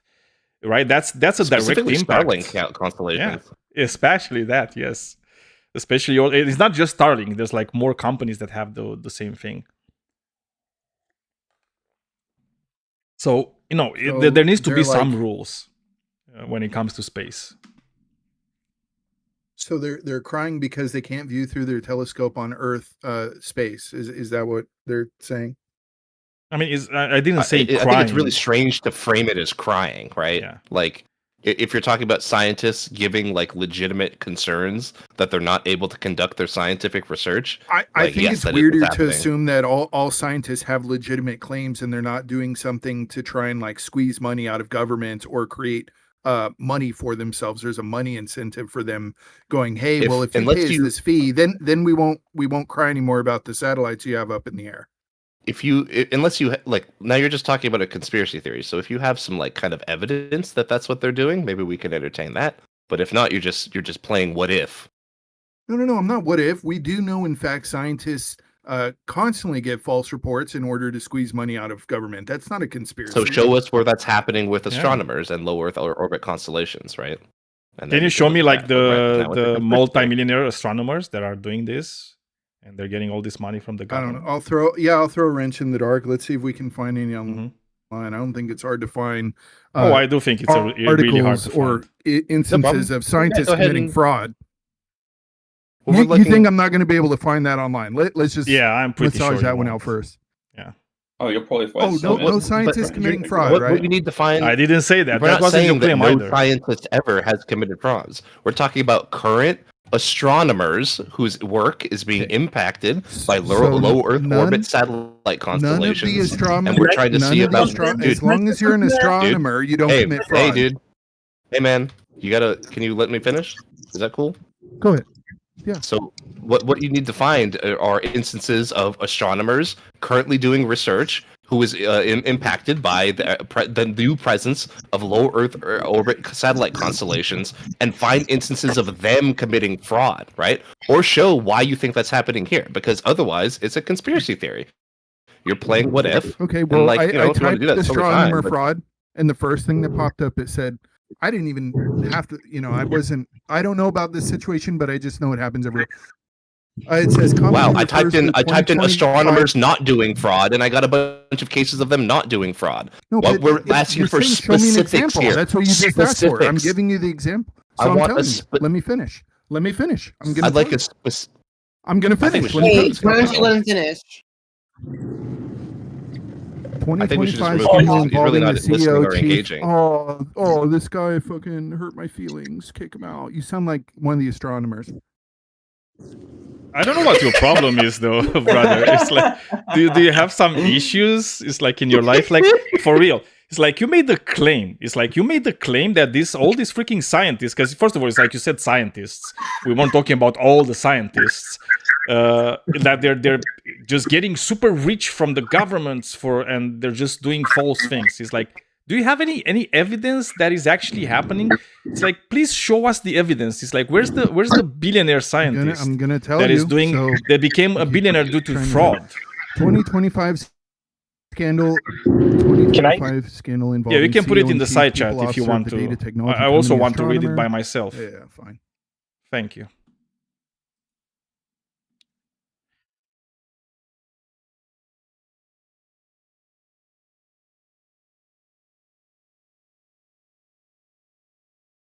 And this is just like Sir, an example. Man. It's like there's fraud everywhere. There's of course like terrestrial based astronomy that is still going on, but I'm pretty sure like the high end astronomy is done, like all of their observations are done with stuff outside our atmosphere. Looking through our atmosphere skews the results way Exactly. too much. So Yeah, like just, we just have a things, I second, think it's Foz. called, Yeah, so I don't need an AI Hold overview, on, by the hold way. on. No, that's just a second, Foz. No, this is off the top of my head. I'm driving. Not you. I didn't say you. It's like another. Oh, he was another. driving, he was driving. Yeah, I don't want the AI overview. I want like real articles, like real things. It's like I don't care about the AI overview. Like anybody can. It's do AI linking to overview. the sources. It literally. No, just give me links the to sources then. What are Don't you give me talking like Yeah. a picture of the thing. I don't care about the picture of the thing. I want the real thing. You can Google it. Sorry, Foz. You can go ahead. I know it's Wasn't like talking to you. it'll never be good enough for you. What are we doing here? Show me the source. You can literally. Yeah, type I in want you astronomer to fraud show and me find the it on source. I don't know exactly what prompt you gave, like the AI, and I cannot No, follow you won't links even from a do your picture. own I don't know if you research. know Why would I that. bother with someone that won't even do their own research? No, because I'd I love did to my not own bother with research this multiple individual. times. It's like I know what science is doing, and I know all these conspiracy theories about how like all scientists are doing is just like getting money from the government and just doing I don't nothing. Yeah, think that's just all- stupid. I don't think It's all. silly and stupid. I Yes, don't and think also all we were talking scientists- about astronomers that I don't have think- troubles using their telescopes to look at the universe from ground-based telescopes, right? And the problem is like they But are like having the other these person issues, in here and said, you were the one. if You were the actually knew one. anything Just a about it, second, you brother. would I'm know still most of them talking. are doing the I'm still observation- talking, Right. and now you're not talking if I don't want you to talk. So it's fine. Please listen to me until the end, and I will then shut up, and you can talk as much as you want. I promise you that. Okay? Everybody has a voice here, but don't interrupt me when I'm talking. So the thing is we made a very clear case about how these satellites in orbit, low Earth orbit or higher, can be impactful to things that we're doing on Earth. And one of the examples that I gave was the fact that a lot of ground-based telescopes are having issues looking at the sky with their telescopes due to these satellites, right? Because there's so many of them, and there's just going to be more and more satellites, right? And they're having this issue. And when I pointed this out, your main critique was like, oh, these people are just lying, right, to get money and funding from the government. And I want you to provide us with the evidence that these people are lying about the number of satellites that are impacting their ability to use their telescopes. Can you do that? It's not just, yeah, I will. It's not just. Please, me go here ahead, that's do saying that. this. The other people that know about it. Well, let me talk now. Show You talk, us. so Show now us it's the my turn. people. Well, Let I'm me talk. It's talking. my turn. The You had the other person in here saying that anyone that knows about it, you have to know you're missing the gap here, which is the people that are actually observing anything aren't doing it from Earth. They're already doing it from the satellites in space to get past the glare of the Earth, to get past, let's say, cloudy days, smog in the air, all of that. So the people down here going, we can't really see. It's like that's not how the people are doing it nowadays, anyways. That are can I address actually this? doing Because it this is a red and herring. getting real results. Go ahead. So the thing about like Foz is correct in that, but he's also wrong, right? The best astronomy that we do is with orbital telescopes, right? Like the James Webb, formerly the Hubble telescope. Like these things are fucking amazing tools, right? That we can use to do astronomy. The thing is, we don't have a million of them. We have exactly one James Webb telescope, right? That's the best one that we have right now. Its resources are in high demand, right? There's this incredibly long and lengthy process you can go to submit some kind of experiment or work that you want to be done on the James Webb telescope. And it's incredibly competitive, right? And here's another fact, right? Is we have these ground-based telescopes, and we're not just going to mothball them, right? Because we have a James Webb, like it can only look at one thing at a time, right? But we still have ground-based telescopes that can do a lot of really good work in astronomy, and I think it would be foolish to just throw them away, right? So we should listen to their complaints about that. And by the way, if you want to show us evidence that these people are lying, what you need to do is not tell us some kind of story in which it's plausible that they're lying. If the claim is that they're lying, you need to show us evidence that they are lying. But go ahead, Foz. Yeah, I think that you're right. Like, I'm not saying like, oh, let's put all the satellites up in the sky. Fuck the sky. I don't care about the sky. That's not my position. What I'm saying is, though, like the scientific community, the astronomy community, is going to say like, oh, that's a cool test you ran. Did you try running it from outer space? Because like, how do you know it wasn't, your variables weren't skewed because of the atmosphere? And so like, for that style, that really high end astronomy, like the bleeding end level of astronomy, doing terrestrial based astronomy would almost be pointless. All of your results would be screwed. The community would say, how do you account for this? Okay, by the way, it's like like before we move forward, every just a bit of second. astronomy that we've done with terrestrial telescopes are trash, right? And that they've all been debunked by observations from the Hubble. That's completely not true, right? No, There's no, so that's much not good true. astronomy that can be done from the ground. Refined. They've been so much further refined. Yeah, before we move forward, it's like I just looked at the first thing you sent, and you probably typed astronomer fraud in Google, and the first thing that Google came up with was the astronomer company scandal, where the CEO was caught in a viral video of embracing somebody at a Coldplay concert. That has nothing to do with astronomy. I don't know if you know that. Like literally zero to do with astronomy, like whatsoever. Nothing to do with what we were actually talking about. And then like the other things are like the Johannes read any Kepler. further from that. Yeah. What? Just what's it post say the after that? relevant link then, dude. Post the Yeah, relevant link. I also I was moving forward from that, and it's like a 1990 analysis suggests that the 17th century astronomer fabricated data regarding the position of Mars. Well, that's 17th century. Again, it's like I don't know why you think that has anything to do with what we were talking. It doesn't. Avi Loeb, well, All right. this guy is kind of a NASA fraud with A like the scientist you know, ordered to pay back especially 100 Oumuamua, right? Because he loves that shit, and he's a fraud. Like, and a lot of astronomers are looking at him that way, despite actually being an accomplished scientist before he started his grift. And again, another case was like plagiarism from 16th century astronomer Nicholas Reimers Bayer, which again is like I don't know exactly how that is relevant to anything we're doing. And then again, like another one that your AI overview caught was like Read the some very bottom data one. disputes, which is not fraud, right? Necessarily. And it says that the ethical use of pre-publication, which is again, it's like where is the fraud there? It doesn't really say, and also there's no link for that either in What the does thing the you very sent. bottom one say? Which one? The very one You at tell the us. bottom. NASA fraud. It says you a can scientist read. was ordered to pay back almost $200,000 from defrauding Yeah, and I NASA appreciate with that fake Daniel's reading the things that you did not read, SBIR right? contracts. And links to us anyways. Also, I don't see a link there either, right? So it's like, again, no link. The only links are like some CNN link at the top, which again, it just says CNN. I can't go there. The other one is for the scandal with the guy that was embracing his lover at the Coldplay concert, which I don't really give a shit. And the only other one was like a free YouTube videos regarding Nicholas Reimers' plagiarism of Tycho Brahe's work in the 16th century, which again, not really relevant to anything. Since seeing in black and white isn't good enough for you, here's the link to the Department of Justice for the fraud. It's not going to change your opinion. Can you explain to us? Okay, so you posted the link. Now synthesize this and now analyze it for us. What is the meaning of this, and how does it relate to your original claim that ground-based terrestrial astronomers are committing fraud in order to get more money, and that low Earth orbit satellite constellations are not actually impacting their work? Go on and explain that. Let's go back to your main point, which was No, Go to your point. No. I am. I'm going to tie it. Dude, Look, stop don't running overtalk- away with the don't- goalposts. Stop I'm not running moving away them. anything. Stop moving them. You're the one. You're moving the You're the one goalposts. running from it. Because the reality is what you originally said. Daniel, was I that think this science, guy's a which troll. was I'm done false. with him. If you want to continue, you can, not but I think we trolling should you. remove him. Then Up I'll to say you. this last I don't thing know and if he's I'll a remove troll, myself but he if you're probably so bothered truly or not. believes this shit that he's saying.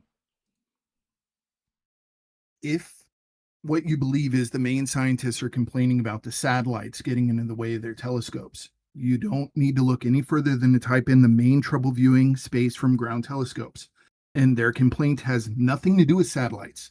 The primary problem they're complaining about is the air layers that distorts, blurs, and scatters incoming starlight. This twinkling effect limits image resolution regardless of the telescope size. They're not complaining about the satellites as you were originally stating. Are you sure about that? I think that there's people out there complaining about it, but it's not the main issue, is what I've always said. I'm like, yeah, there's tons of people making a bunch of claims, right? But it doesn't mean it's true. There's a lot of people that make claims in bad faith. That was my point to begin with. And Well, then I mean, that might have the been your question was, point. oh, well, show That us an wasn't- example of somebody doing this in bad faith. And I showed No, you because examples, you made the and claim. then So it's like- as soon as I told you that, and by the way, here's a BBC article about exactly what we were talking about and what I said in the beginning, right? So you can actually look it up.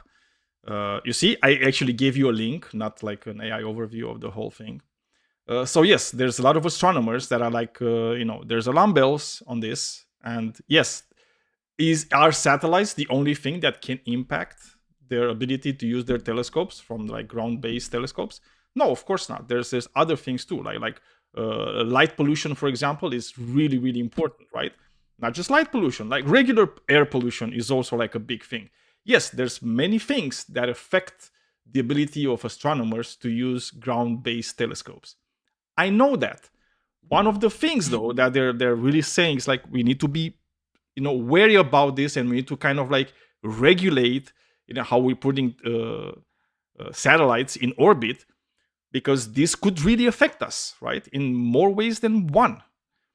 And as soon as I said that, it's like, and as soon as I explained this, it's like your first reaction was not to say, well, there's other things that impact it. No, that wasn't your first reaction, brother. Your first reaction was like, they're just frauds. They just commit fraud. They just like to commit fraud. All these scientists, they just like to commit fraud, so we shouldn't listen to them. That was your claim, My point was, not why mine, are you not blindly Christian's. trusting what they're saying? No, my point was, why are you blindly trusting, like, hey, they said this, so it must be true, when there's a lot of people that make fraudulent claims. That was my point. You're just saying, do you have a reason why- to It's like, do you have a reason to claim that It's the they're, same they're reason. do you have a reason to claim that what they're saying is fraudulent? And it's the same reason why we're trusting you when you say things to us right now in this conversation, unless we have a good reason not to, right? If you're the one who's making claims that there is fraud, you can do the investigation, right? And something else too to note is that scientists doing this kind of research that gets public funding are under immense amounts of scrutiny, right? Their work is scrutinized at a lot of different levels. And if they're just twiddling their thumbs and throwing money away, their funding gets cut, right? Especially by this current administration. They're happy to cut funding it left and right. Right. So I think that, look, here's right now you're the talking current about a conspiracy administration has theory. done a lot If of you good want to at make it cutting not out a the conspiracy fraud. theory, what you need to do Absolutely. is show evidence. And by the way, just so we're very clear about it, like all these scientists, when they're talking about these satellites, they're not just saying, "Oh, just don't have satellites there." No, that's not what they're saying. One of the main concerns is that these satellites are extremely bright, right? Because they're extremely bright, whenever you're using a satellite, a telescope, especially at night, they're going to capture the sun's light, right? And they're going to reflect it. So it's going to be hard for them to actually, that's another type of light pollution for them, right? So they will come up with solutions. It's like what to do with these satellites. Maybe paint them, paint them in such way that it kind of like, with that. they don't reflect as much light, or like almost zero if possible, right? So they will also come with solutions. They're not even saying don't put satellites there. They're just, it's kind of like alarm bell saying, it's like, we need to be I careful want how to we're doing clarify it. something too. My original thing wasn't they're all committing fraud. It was, how do you know they're not committing fraud? There's a lot that do commit fraud. Because Besides the you fraud, there's has a lot not that showed are- us evidence Wait, that they I'm are not committing done. fraud. I'm not done. Yeah, let it There's a let it lot- say it. There's a lot of people out there that just say things that are inaccurate too, right? Like they wholeheartedly believe what they're saying, but it's just inaccurate. So how do we know what they're saying is even accurate? We're just reading an article and going, "Yep, that's right." The But you easiest base see, that I always come to is that. Go ahead. it's very telling that your first instinct was to say, well, they're committing fraud, right? That was your first instinct. Like we were talking about scientists, talking about their field, their expertise, telling people it's like their opinion, right? Which is not just like some random people's opinion, right? Because it's about their field. It's like what they're experiencing. And your first impulse was to say, how do you know they're not committing fraud? It's like, what? Is that the way it's That's like you not think just we should my behave thing, whenever we're that's- talking about scientists and That's what they're quite- telling us no, to say? that's It's like, quite what if they're literally the- committing fraud? And again, it's like every time you're going to overtalk me, I'm just going to talk louder if necessary. Because I personally haven't interrupted you, okay, when you were talking. So I would like the same thing from you. Okay, so as I was saying, like this is very telling because it comes from a place of indoctrination, right? I've never seen somebody talk like this about scientists without actually coming from a reactionary position in an indoctrinated position. Let me know when you're done talking. Say, I've stopped "Okay, I'm talking. done." It's like when I stop talking for like 3 seconds, you can kind of be certain That's that whenever was I done start talking is when you're done, but then you keep going. And So, I think that Um, people who do this thing of like, let me know when you're finished talking, that really shows that they're not listening, right? Yeah. If you're listening to the No, I'm conversation, it's listening. usually very clear when someone No, a stops conversation talking can and keep when it's your going, turn though. to talk, Like, right? they can Like keep this is droning another on evidence and right on and on here like you where are. I have not finished and then you keep interrupting me, right? But go ahead. I was going to talk next, and then you open your mouth. the whole talk of fraud is literally the center of what's going on in our whole country right now. It's not just a me thing. It's been a big issue in this whole thing. Fraud everywhere. So this isn't just like, oh yeah, your first thing is to jump to fraud. No, it's been going on for a long time. It's literally the center of the story of our everything right now. So it's not just a me thing. Sorry, I didn't know But you're in like this an field, anti-Trump. is there Yeah, I didn't know you're like so against is there Trump. rampant fraud in this field? No, I'm not against Trump. Well, you said you're against fraud. What do you mean? I'm saying the whole conversation that's going on in America right now is all the fraud that's being discovered. Like Yeah, who's like been Trump's making Trump's claims fraud, that right? Donald It's like Trump's that's what I'm committing fraud? saying. Sorry for interrupting, but Well, what that's what I fraud was has saying. I was anything to do with it? clarifying, right? Because Trump is like one of the biggest frauders in American history, right? So he's doing like a lot of fraud. Like his Justice Department is doing a lot of fraud as we speak, right? Especially with the Epstein files, right? So he's doing a lot of fraud. So you're really pissed about that, right? No, I'm not. You're not? Wait a second. Wait a It's second. a It's like, whole are you? nother- You're okay? You're okay with your Justice Department not investigating the Epstein people, the people that are in the files that committed sex crimes with children? Oh no, I'm quite the opposite. I think when it comes to that, where So I'm wait, you're always against disturbed that? is the What do you mean fact that you're there's- the opposite? I need to I need you to clarify your position. Are you or are you not for investigating the Epstein crimes? Absolutely no. I'm all for that. All for what? Investigating them? So, well, no, my problem with it currently right now is that I feel like they block too much. I'm tired of seeing like Who's blocking? blackout on the video, and the current government is, and that's So more Trump. an issue of how the courts work in general. It's not Trump. That's how a lot of courts work when it comes to quote unquote victims, and What they courts? determine on who's a victim and who's not. The courts in the United States. Okay, can you tell me in the United States right now who's in charge of investigating the Epstein files? Not specifically, no. Can I tell you? Yeah, go for it. It's the Department of Justice. If you think it's one person, you're wrong, by the way. Did I say one person? So tell me who. I already told you, but I'm going to repeat myself. I said the Department of Justice. Okay. Yeah, who's running the Department of Justice? Do you know? You tell me. Link me a source. Link your Ann source. Bondi. Okay. Yeah, the current head of the Department of Justice. It's the Attorney General of the United States of America. Her name is Pam Bondi.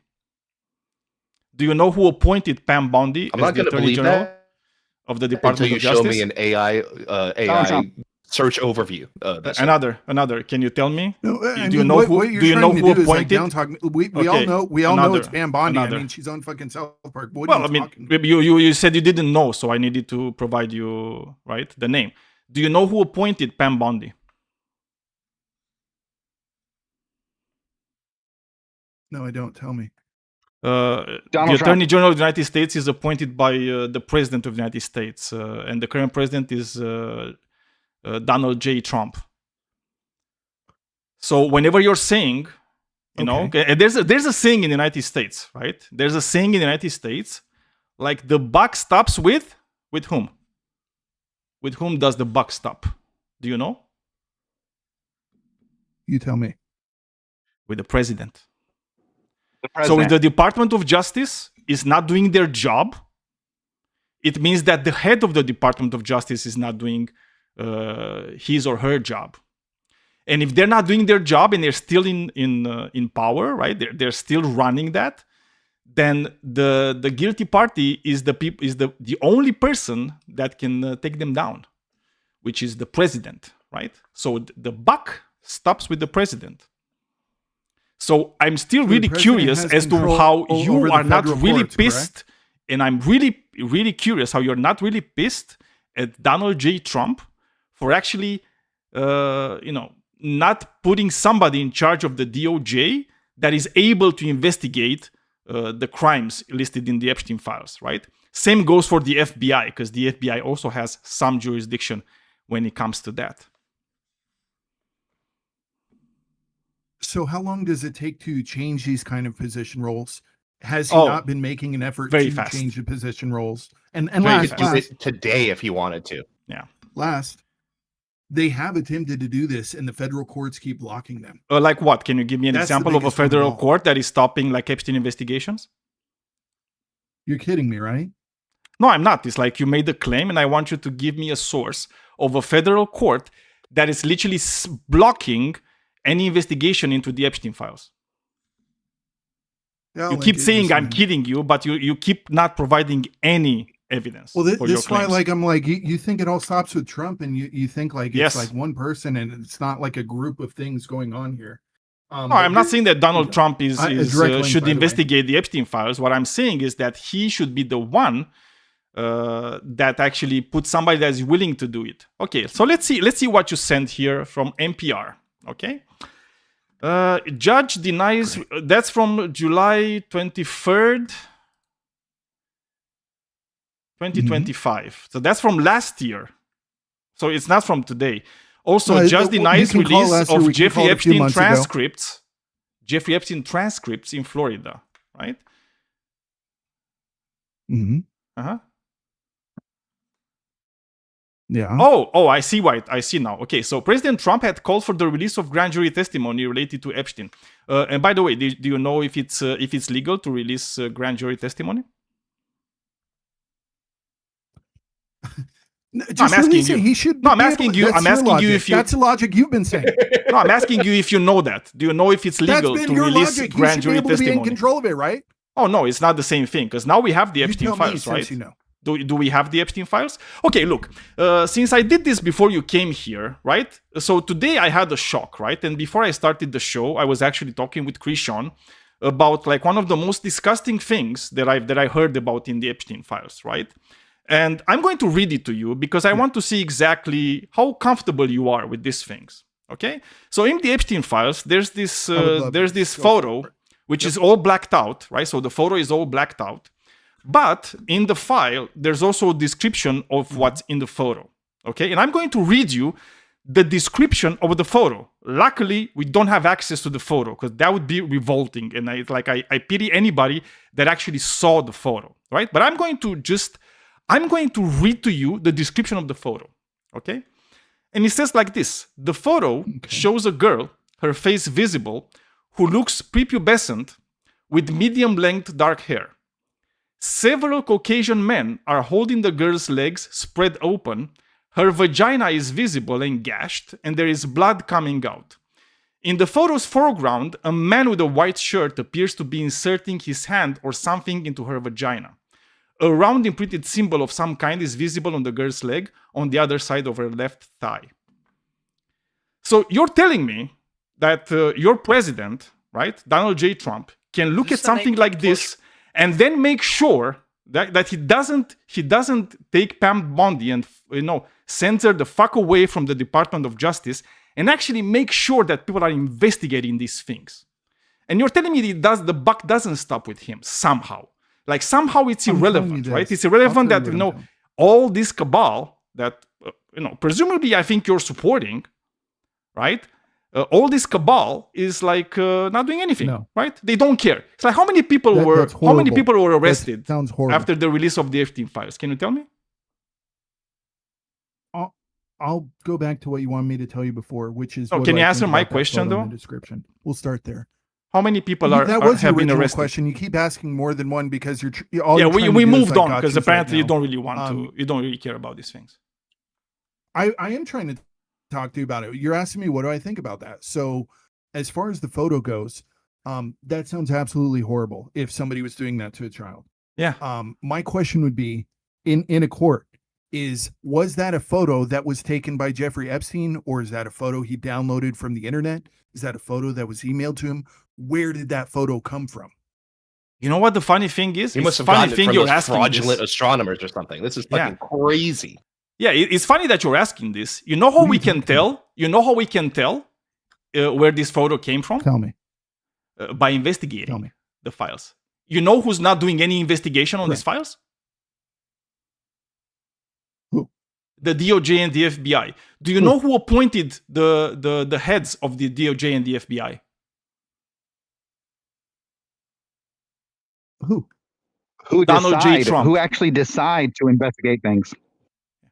Donald I J. think Trump. what's more effective when Do you than know having whose name is? a Do small- you know 'cause what name they are- is the most prevalent in the Epstein files? Trump? Yes, Donald J. Trump.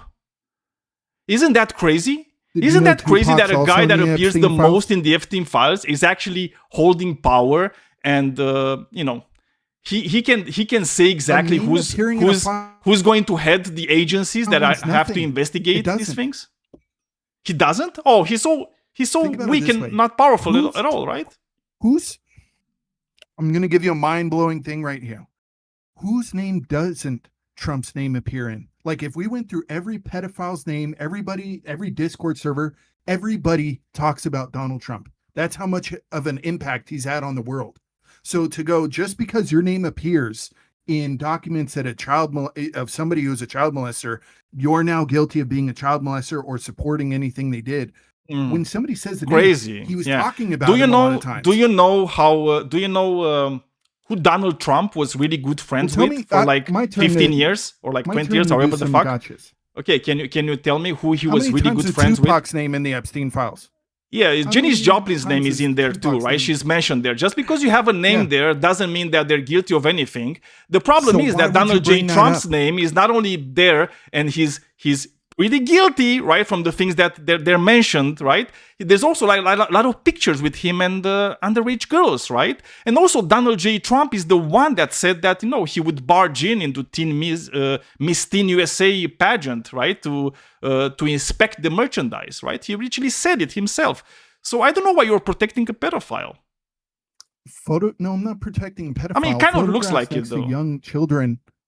Photographs next to young children is not does not mean you are a pedophile. Oh, right? what If about we allow that testimonies narrative to go on- from his victims? Do you take that?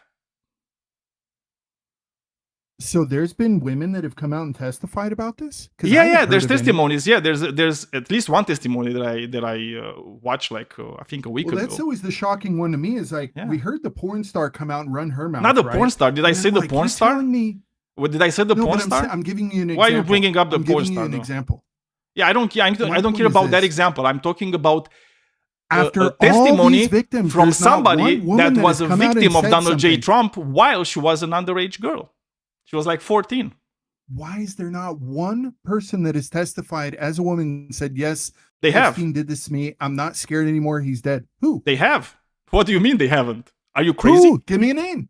Give me a name. Give me a name. Give me a Did you? You said you I wanna researched look it. him up. Show me a link. Okay. Show let's, me a let's link. look it up. Here, Let's my see turn what to the do some AI gotchas. overview is going to give me. You want to do that? What do you No, no, want? no, I what want do a you link, want me just to like you ask do. Google? I Right? want Yes, to let's hold say you to your own standards. names Let's of hold you to your standards. women that testified that Epstein molested them. Right? Is that okay with you? Because it's like, you like to make all this, to look into these things, right? It's like you like to do your own research, Sure. right? Huh. So let's see. CNN article. The first one that came up. 4 women testified at Ghislaine Maxwell's trial that were sexually abused. Here's what they said. Oh, crazy. BBC. Epstein accusers say that they're compiling list of his associates. Oh, crazy. It's like you can go and look up the name of the one of the women. Look, Lisa Phillips. Oh man, it's like you have their names too there. Not all of them, because you know what? Not all the What did victims Lisa are Phillips willing say? to. Not all the victims are willing to come out. You know why? Because that sexual abuse was traumatizing, right? And not everybody is able to relieve that trauma. Right? You know that, right? That's why a lot of understand that. If that's why that a is lot what of happened. victims don't come out. Right? That's why a lot of victims actually suffer in silence. Right? You don't care about that because you like Donald Trump, so who cares? No, so there's look, a lot of people that come out and Virginia say things just to get Giuffre, attention. Virginia Giuffre, Sarah Ransom, Maria Farmer, Jennifer Arauz, Teala Davis. There's 5 names. They literally came out at like a very cursory Google search. How come you never did that? So an accusation does not mean someone is guilty of something. I think that's the part you're Did I say struggling that? to grasp. Did I say that? Well, then why are you calling him a pedophile if these are just accusations? All of this because of all the data we has have just right been now. accusations. Yeah, All of because of all the data we have. And by the way, he's been accused of like raping an underage girl, right? A 13-year-old girl, like way before he was president. Right? I don't know if you know that. So it didn't really just like happen to come out when he was president or whatever. Did you know that or did you not know that? I can yes, I did. I've heard the accusations. Oh, okay. I've heard nonstop accusations. Did you ever look into in it? my personal life though? What, him raping the girl? Yeah, did you ever look into it?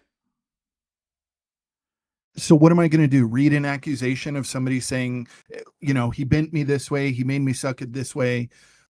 It's at the end of the day, it's somebody making an accusation. Yeah. It's very hard to prove. Yeah, but you see, it's like when you you've been friends with like with the most prolific pedophile that we know of, right? When you've been friends with that guy for years and years and years, where he was your friend, he came to your place, you went to his place, and then, by the way, in the new Epstein files, we actually saw that when Trump was saying that he actually cut ties with Jeffrey Epstein, right? And he banned him from Mar-a-Lago. It looks like it was just bullshit, right? That never happened, right? So like the new Epstein files released, well, they kind of showed that never happened. So he lied about that thing too, right? They were still in communication, like way after he said he stopped talking with Jeffrey Epstein, right? So it's like you're being friends with like the most prolific pedophile like ever. You're publicly stating that you walked in, teenage girls changing in their dressing room at Miss Teen Pageant USA or whatever the fuck the name is, right? You constantly make remarks about underage girls. And then it's like your name is all over these files, right? When Jeffrey Epstein is discussing, not just, Donald Trump's name is not just like in passing like Janis Joplin's. No, he's there all over the place, right? And in the files that are unredacted, which like congressmen actually have access to, they actually counted the amount of times like the name of Trump appears in the files is more than 1 million times. Which right? means that's nothing. crazy. It means that is crazy. Nothing if someone's name is it means mentioned nothing, 1 million right? It times. means nothing to you. It just means nothing. It means nothing because why? Because you don't care. It means nothing in this context. I'll put it in this context. What is the Because context? A lot of people the context is a lot of people were talking about Trump nonstop. If we got every server from Discord or everyone's email and everything over all the controversy he's caused, Donald Trump is the most talked about name in everyone's email list, in everyone's server. Do you know how many times Donald just Trump's Jeffrey name Epstein. appears in my emails? Just in this conversation, it's Can come you up quite a can you bit, guess? actually. Can you guess how many times Donald Trump's name No, appears why in my would you emails? ask such a dumb question? How would I know that answer? No, I'm asking you to guess, not to give me what you know. I want you to guess. Anybody I can don't make know. a guess. Let me estimate how many times. Here's a better way to get. Can you answer my that question? Then I will answer your How many times question. have you said his? Yes. I'm going to help to get it. How many times have No. you said First, it in you this answer my conversation? question, and then you ask me a question. I'm trying to ask for your help to help me calculate it. How many times? No. have you said I it want just in you. this I want you to conversation? first answer the question All right, because the question is just a guess. I'll do it without your help. Okay, cool. I'm Thank you. going to estimate you've said his name at least 50 times, right, in this total conversation. So No, if I if asked you just something take that, different. what Did you we've had remember so my far- question? Do you remember my question? Because I Yeah, can how many repeat it. times No is problem. it in your email? Yeah. Can you guess? 50 times 365 days in a year, you're speaking on Trump's name. So how many times does it appear in my 18,000 emails? times in 1 year? How many times does it appear in my emails? How long have you had your email? Oh, my email, dude! I had it since I was like in my 20s. No, I need the so I exact have it for number like to get it 25 exactly years. right. 25 years. I mean, so it's 25 exactly, right? Yeah. Okay. So I don't know. Let's say since Trump, came into all this controversy, let's time it by 15 years. We're at 200,000, basically 300,000 times you've said his name. An Yeah. estimate. Well, I mean, you're fairly close. It's 0. Yeah, nobody believes you when you say that. That's just Yeah, like literally, Trump's appears in my emails 0 times. Not only my emails, also appears 0 time in my texts on WhatsApp, in my texts on like whatever. how about the in fuck your else. Discords? How My about Discord, in your Discords? maybe 5 times. I don't know. How about on your YouTubes? How about on your YouTubes? I don't write things on How my about in YouTube. your search history? How about in In your my search history? search history, not that much. Nobody believes you Nobody believes me. Why don't you believe me?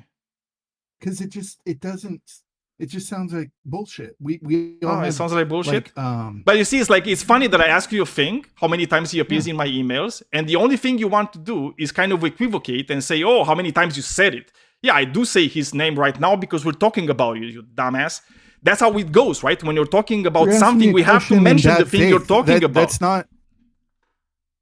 But I didn't ask you how many times I You're said asking- the fucking name. I asked you how many times do you think it appears in my email, because your claim, dude, was that, oh, Trump's name just appears in people's email, right? Like Jeffrey Epstein was just saying, oh my god, I raped like three teenagers today. Also, did you see the Trump discourse? Like what? Nobody does that, dude. Nobody does that, right? It's like nobody's names appears a million times in the fucking email chain, like in like 6 million documents, right? Without actually being heavily implicated in the fucking thing. You understand? Like nobody's like Jesus is more important than Donald Trump at the world level. Yet Jesus' name doesn't fucking appear in the documents in Epstein files. You understand? Oh, that's another bad. No, nobody could communicate as much as they could now. Nobody had all these computers and access to communication like they did. No, when Jesus is was important written about, today, right? Like, dude. He appears 0 time in he's the Epstein important. files. Absolutely. Yeah, so how come there? I don't How know come about they that didn't one. ever say Jesus in the Epstein files? That's crazy. But I somehow couldn't tell you. Trump's name appears a Maybe- million times and you don't care. Wait. So if well, by your logic, By if your they did logic, no, mention by Jesus, logic. that It's like means it's either Jesus- logic or not logic. There's no Hold such on, I thing wasn't done as talking. my You logic keep or your cutting me logic. off. I was By your correcting you logic, if because you're Jesus just is mentioned factually in wrong the about Epstein something. Files, Jesus would also be a child molester, right? If he was mentioned in the Epstein files. No, that's not what I said. I fuck? specifically said that's not the case. I specifically said that in the Epstein files, one of the names that appears in the Epstein files is Janis Joplin. Do you think Janis Joplin was involved with Jeffrey Epstein? Well, clearly not, because she died when he was like 17. I think the pattern I see in his emails, if I'm being honest, is that he's talking a lot about people within power, right? Like if we look at anyone's name who he felt had power in the world, he was probably talking about them a lot. And that was his attempt to try and control or manipulate things, right? I'm sure he was hungry for power or spinning narratives for whatever it was he was doing. But again, just- And by the way, Go ahead. or it's like all the people that were involved in this pedophile cabal were all people in power, like Donald Trump. being in power does not automatically make you a pedophile. Did I say that? Well, why are you alluding to he's a pedophile? What is No, I'm the not link alluding between to anything. Donald I'm Trump saying and it a out pedophile? loud. I'm not alluding to anything. It's like every Well, piece of can evidence you that we show have, me- it shows us that he is a pedophile, right? Like every piece of evidence that we have, like the fact that he appears in very compromising situations in the Epstein. By the way, they were heavily redacted.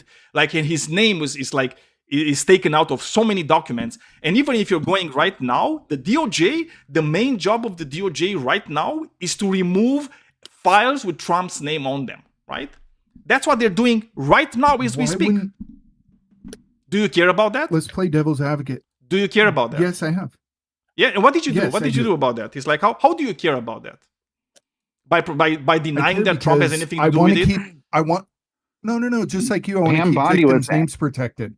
I want to keep victims. How do we know Donald Trump wasn't a victim and they're trying to protect? What was his fine? name Was from- Donald Well, Trump like Jeffrey raped Epstein. by Jeffrey Epstein? Is No, he a could have victim? been an inside informant, though. He's an could have inside been an informant. inside What informant. is? Do you have any evidence for that? Correct. I mean, Jeffrey Epstein is dead, right? Well, do you have any evidence for the rape? Jeffrey Epstein is Yes. dead. If Trump was an informant, he could easily come out, right? Because Jeffrey Epstein is dead. If you're gonna say, well, actually, he's an informant, and there's also like other people, right? How come there's no investigation though? Well, that's what you're saying. come is there's that no other people. investigation? You're saying there's a ton of people. How come there's no investigation? What more of an investigation do you How want when you're come releasing? there's no files? investigation? Releasing the file does not equal there's an investigation. Do you Do you still think understand this this? guy's worth talking to, Daniel? Dude, it's like I just think brain it's dead. just straight I trolling at this swear. point. I mean, it's like the I'm amount not of like trolling. pedophilia defense is just insane. No, I'm just Pam Dude, it's Bondi like was I directly hope. asked. You know what? Pam Okay, I'm gonna Bondi- tell you a thing, another, because I'm gonna look at your profile a bit, right? Like this is going to be on YouTube, right? Like, and this is going to be like here forever. It's like I don't have like a big channel, but I will make sure that I actually remember this conversation that I had with you, because that would suck for you Great. to have like kids and grandkids, and for them to actually stumble upon this thing. Because I will make some fucking like short clips from this, because this is too crazy, right? It would be amazing, right? Imagine it's like if your grandkids like stumble upon this thing, right? After we know for sure that Trump is a pedophile, right? And then they come upon you defending him and saying, well, actually, how do you know he wasn't in for? Actually, how do you know he did this? Actually, how do you know this? It's like, what dude, you just said was key. It's What just you so just said was key. crazy. No. Again, it's like If we knowing actually for found sure out and he was a knowing pedophile, you're saying if we- it's the same thing in my case. It's like Yes. stop If stop it doing the came out that he semantics was, bullshit, and there because I was don't really evidence. care about you doing semantics. No, you're bullshit. doing the semantics. Nah, it's like I don't You really just care said about if you it doing came out, they would semantics be things. disappointed. I don't really care No, if about it- you doing semantics things, right? It's like, out, dude, I just wouldn't like agree I with what knew you there did was either. like a fucking genocide in Gaza and it took other people a year to find out, it's the same thing with fucking Trump. You understand? So I don't really care about you coming into the semantic game right there. Oh, actually, you see, you said it for knowing for sure and knowing there's two different things. Yeah, I don't really give a fuck. Like literally, I do not give a flying fuck. Sorry, right? It's like what you're doing right now is like you're against an investigation and you're just defending a fucking Not at all. pedophile.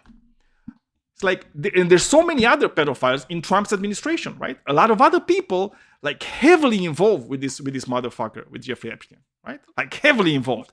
And what you're doing is nothing. You're just defending them. You're saying, well, actually, there's like this court in Florida in 2025 that said, well, you cannot release, the grand jury testimony, which, by the way, is illegal to do, right? So it's like, so a court uphold the law, and you see, it's federal courts are like blocking investigations.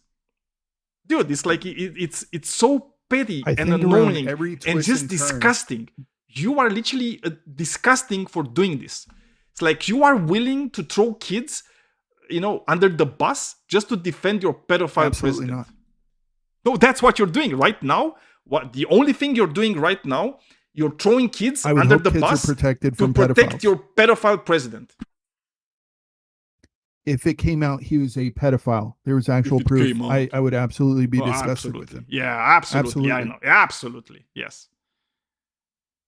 Just disgusting. I I'm swear. not defending pedophiles. Oh, though. you are. It's like you're twisting it literally into like something else. the one thing you did, and I knew your brain was broken from the first moment where you said, "Oh, scientists, they're doing fraud every time."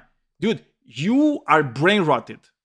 You need to read the book, go outside, meet people of different colors, have conversations on the outside, not on Discord. You're 'cause Discord's assuming I not the don't do best all this, place. by the way. These are more assumptions on your part. Just like with the Donald dude, Trump I've stuff. never met You're assuming anybody I- that travels you're even and actually assuming my race at speaks this with point. people. No, did I You're assuming assume my your race. race? Did I say what It's kind of race fact, you What are? multiple colors do you want me to meet? I said of all colors.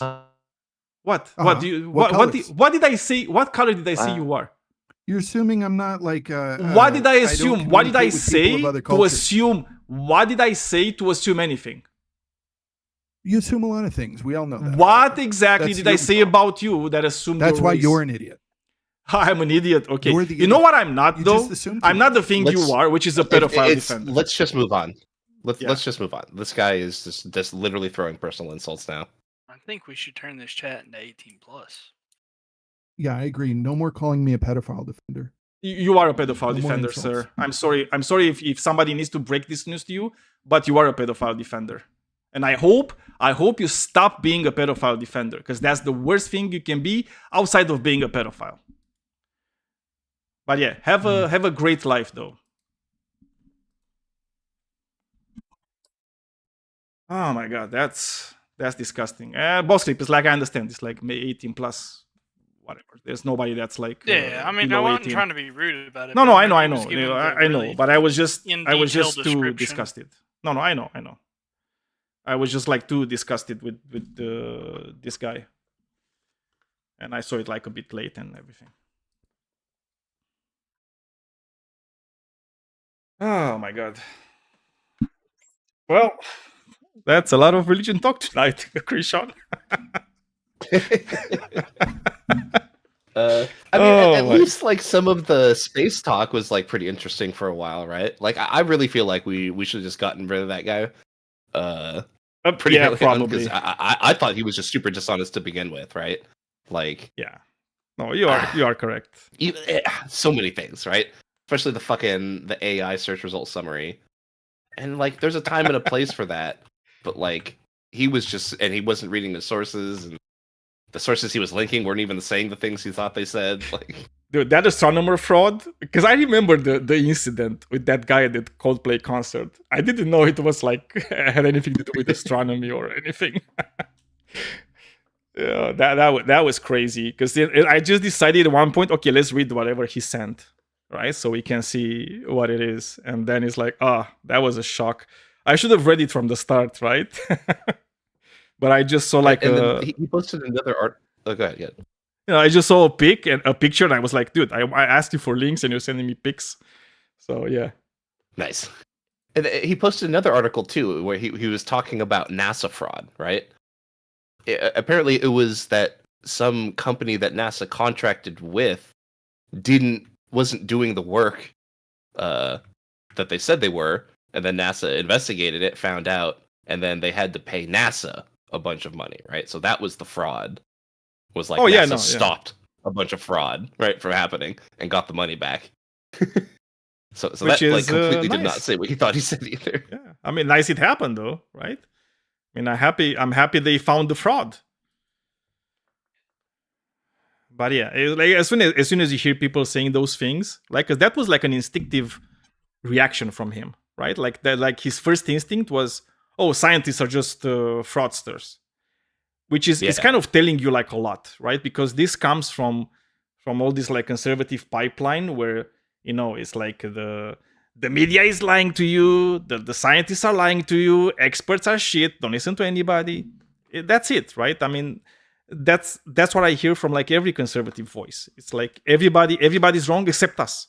Our small group, we know everything. We got the only correct sources. You shouldn't trust like anybody else except us. Nice. Which is weird. Okay, I know that people hate this term because they think it's really loaded, right? Conspiracy theory.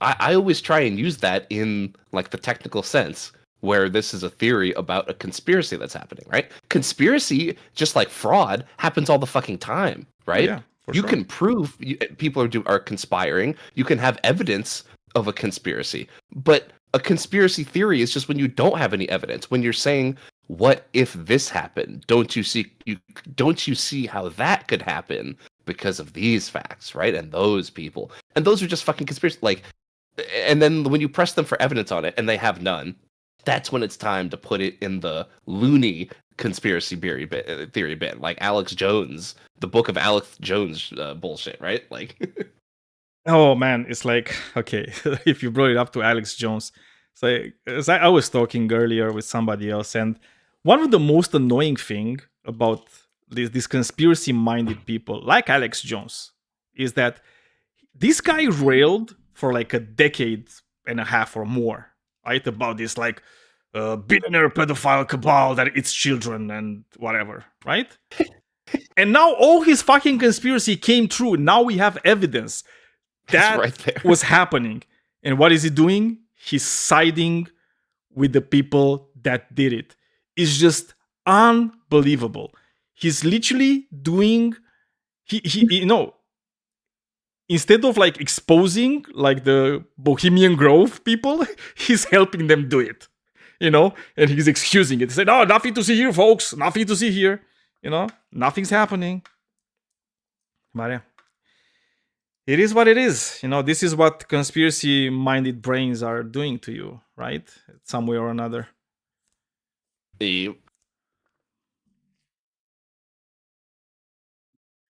What can we do? Right? Nothing. Yes. Speaking of Alex Jones, this is just jogging my memory here, right? Told you I started that Jay Dyer debate. Part of his introduction for how he introduced himself was the sometimes host of the the 5th hour of the Alex Jones show on Fridays. Wait, what? It's like, huh? So I guess sometimes on Fridays he hosts the 5th hour of the Alex Jones show. Dude, I don't even know where Alex Jones is Well- doing his whatever podcast or whatnot. But, It's just yeah. got to be on like on his website, I think, right? He can't actually Is it? have I like don't know. be on any platforms. Yeah, because I don't think he can be on YouTube or Twitch or anywhere else. And like, yeah, especially like after the Sandy Hook settlements and stuff like that. Like, no one's gonna fucking touch him. But wait, isn't he like every bit of money that he's making has to be sent to the Sandy Hook settlement? Something Or like am that. I wrong? I don't know the think so. details. I mean, do know 'cause he he- is financially Yeah. fucked, but He had to pay like almost $1 billion or something, right? If I'm not mistaken, Yeah. which is like probably way more than he has. But who knows? Maybe For Elon sure. Musk is going to help him a bit, you know? he didn't sell that many rhino pills. Yeah, true. But maybe we don't know. Maybe he did, and we just don't know anything about it.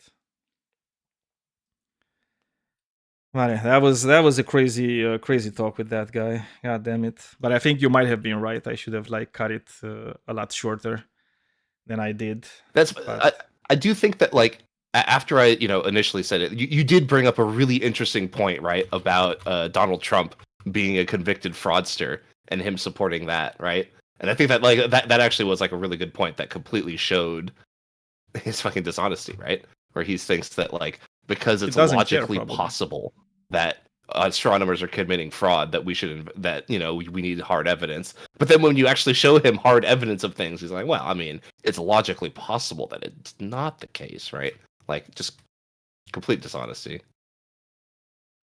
Yeah, I mean, I find it extremely unconvincing that Donald Trump's name appears more than 1 million times. And keep in mind, there's like 6 million documents, right? So in 6 million documents, he appears more than 1 million times. So that's 1/6 of the documents have Donald Trump's name in them, right? And there's his like communications with Donald Trump.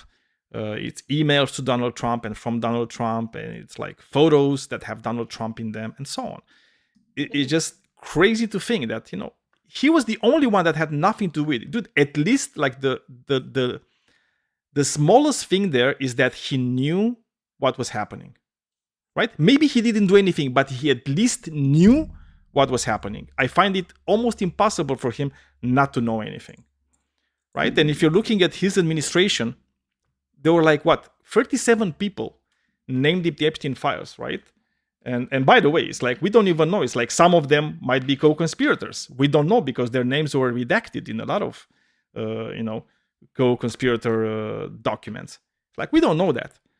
Like 37 people are in his administration. Almost like one of the prerequisites to be in his administration is to be part of the same group of people where they can, they have to rely on each other to keep silent and to make sure that there's no investigation, that nobody pays for the crimes.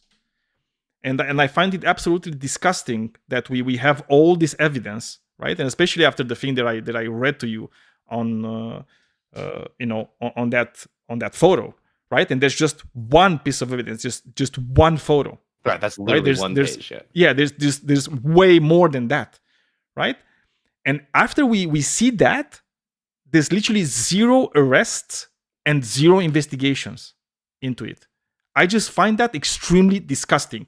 And to actually claim that the buck doesn't stop with the president of the United States of America, like the most powerful person in the world, that is just stupid. And just it's a level of indoctrination and cold thinking that I just find amazing, in the most disgusting way, obviously, Yeah, and like Katz raised a really good point in the side chat at one point too, where like I was saying like, oh, I think this guy's a troll, he's dishonest, but like regardless, like these kinds of opinions are representative of a huge part of the population of the United States, right?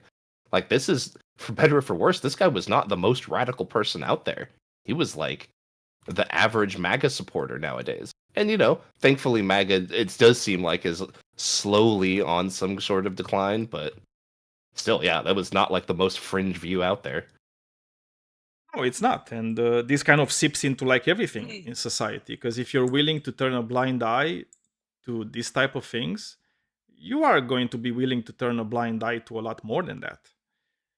Right? It's like you're going to look at the murder of like Alex Pretty, for example, and just justify that too. You're going to look at the murder of Renee Good, and you're going to justify that too. You're going to look at you know, the invasion of Venezuela and you know, the capture of the Right. president, and see that's okay. You're going to hear these guys talking about invading Greenland, and you're going to say that's okay. Like where does it stop? Well, it doesn't stop anywhere. You're just going to keep saying, oh, that's fine. Why? Because it's my group that's doing it, right? It's the guy that I voted for, and because I like him for some reason, or it's like I'm too much invested into this thing, I will have to just keep saying that that's fine. And it's like, where does it stop? Where do you say, well, wait a second. It's like I need to watch myself, and I need to check myself a bit and say maybe it's not good, right? Maybe we should be critical, you know. But yeah, it is what it is, man. I think it should stop at some point. I think people should realize that, you know, you shouldn't keep politicians you know, at like an idol status. Like the only thing you should do to politicians, you should criticize them. Every time they're doing anything that you don't like, you should just criticize them. Whenever they're doing something good, stop fucking praising them, because that's their job. Their job is to do the things you want. So I don't know. I mean, that's just my opinion. I truly despise this way in which in modern society we made politicians like pop stars and rock stars. Yeah. Oh, AI Finances. Yes, it is recorded. It's on YouTube. Very small channel though. I don't even know if I have. Somebody posted the link earlier. If you go back enough. Okay, look, I'm going to copy link. It was you, Krishan, that recorded it. Yeah, Mr. Just Unknown Yeah. was asked for or Unknown Gamer. Another. His name was Another. It's just crazy. But anyway, how are you doing, Boss Clip? How's your day been? He's not here. Very slow night. Krishan. Yep, for sure. But, Especially when it comes maybe to it's 'cause like it's religion. raining. You think so? I mean, dude, it's raining in the United States where you are. The United States is big. Yeah, I know. In this specific area. But yeah, hey, I mean- maybe next week we try to do a politics stream. We could. It'd be fun. Yeah. Because we Yeah, have I'm done okay with it. religion every time so far, right? So maybe just the people Yeah. in the server are kind of just like, all right, we know what to expect. Yeah, we can definitely do other things too. Yeah. Maybe we can talk more about the Epstein files. God damn it. See how many crazy people we have in this server that are willing to defend the files. Who knows? Maybe we don't Or want the to do Trump that. administration or Pam Bondi. I'm willing Yeah. to hear those people out. We'll see for how long I'm willing to hear them out, but Well, For now, that's yeah. true. That's true. It is. I don't know. I'm by the way, I'm once slowly losing faith in the world, sort of, especially America. oh, for sure. Pretty quick for me. Really quickly. But you know what, one small thing that Foz pointed out in the side chat, right? About the satellites, right? Is he was saying he read the article. I reposted the one you linked, and he actually did the thing that we should have done, right? He read the full thing and said that apparently it's not fully about the visual interference, like the light interference, although just because like they are in like a rather predictable orbit, so it can kind of be planned around. But apparently the biggest thing is about radio astronomy, right? Like they're actually just like broadcasting so much fucking on so many frequencies and so much up there that it has a huge hindrance on that. And I looked up another like a recent paper, and it was saying the same thing, right? That I mean, most astronomy they say- today is and it not is- made with like light telescopes, right? It's Right. the vast majority of astronomy is done with the radio telescopes, and he is Yeah. absolutely correct. that was something I didn't know. But also, like, all telescopes can be impacted by it. So the thing is, like even like regular telescopes, like classic telescopes, can be impacted because right now you don't have that many satellites, but there's multiple companies that want to put like a lot of satellites in orbit, like a lot, right? So it's not just Starlink.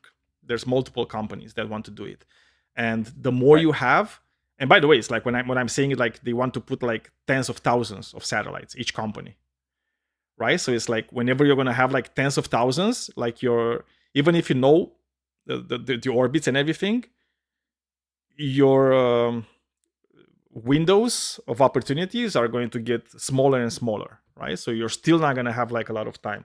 And for radio astronomers, yeah, it's just crazy bad. One statistic from the paper was that they said in like the worst case, data sets would have up to 30% of their images like basically corrupted by Starlink. Wow, that's just Starlink. It's not even like all of them. I guess I don't know if it was specifically that, but that's just okay. By those kind of satellites, yeah. But it's still a lot. Like 30% I think it is is a lot. Starlink. Yeah, for sure. And like telescopes ain't fucking cheap, right? And like ultimately, I want to do astronomy, and I want the government to fund some amount of astronomy. So let's make sure that we don't fuck it up. Well, yeah, that is a thing, man. That is a thing. Maybe we get better at doing like neutrino astronomy, right? Like maybe we're gonna be able to get like a much better way of capturing neutrinos from space, and that would be great. That would be like a revolution in astronomy. If we will be able to see everything, because the microwave, the cosmic microwave background, right? We have that. There's a similar thing, but with neutrinos. If only we were able to actually capture them to an extent where we can actually map, like the background, the neutrino background. Oh, that's crazy. Yeah. Because neutrinos actually were able to escape sooner than the light.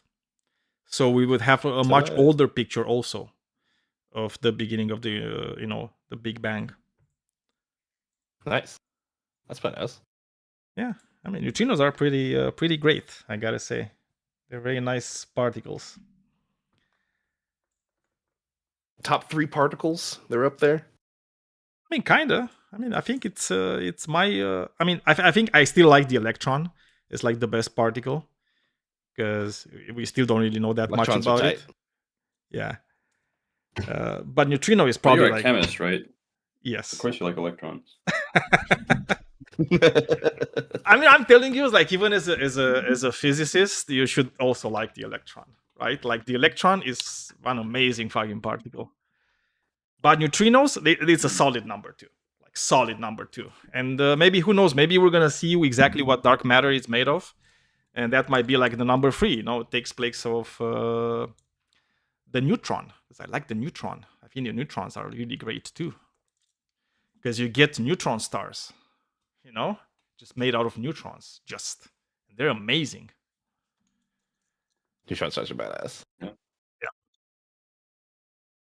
So yeah, that's and how we got from religion cool, to top particles.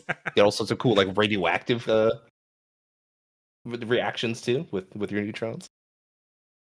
Yeah, I mean it's like radioactivity is just you're releasing energy. Your strong nuclear interactions are getting weaker sometimes, and you break the element. So obviously you're going to release some energy. It's just fission, basically. That's how you get from uranium to lead, right? And that's how you can see exactly how old the Earth is. And you can see it's not 6,000 years old. So then you can debunk the Bible when it says it's 6,000 years old. That's how we do it. I think I've told you about this series that Gutsick Gibbon is doing, where she's teaching evolution to Will Duffy, right? The final experiment guy who's a young Earth creationist. I listened to the most recent episode was about dating the Earth, and it was fascinating. She went over in detail so many different dating methods, how they link together, or corroborate each other, show exactly how why and how far back we can prove things are. It was like really, really, really interesting. It was great. Yeah, no. I remember, so because me and my kids, we I like to kind of like, not necessarily teach them that much science, but I will if I get the opportunity, like anytime. But I like them to kind of understand science, right? And one of the ways that I'm doing it is by watching some documentaries. We're obviously watching all like the other things, right? That kids watch. We're watching Stranger Things and Marvel and whatnot. But I'm also doing, for example, because I like I like this. What the fuck is the name of the TV series? Like Blue Planet. If you ever heard about the Blue Planet? But there's another one with. Oh my god, dude! I'm just blanking out on all these names. Like, what the fuck? Why is this happening to me? There's like this. Dude, I'm just blanking out like so hard. There's like this TV series about Cosmos. I don't know if you ever watched it. Cosmos. Carl Sagan, right? Yeah, there's the Carl Sagan one, which is like the original one, and there's like a new one that with Neil deGrasse Tyson, which is from like the 2015 or something like that. And one of these was actually talking about how we came about to discover the age of the Earth, right? And actually, it had to go through like all the dating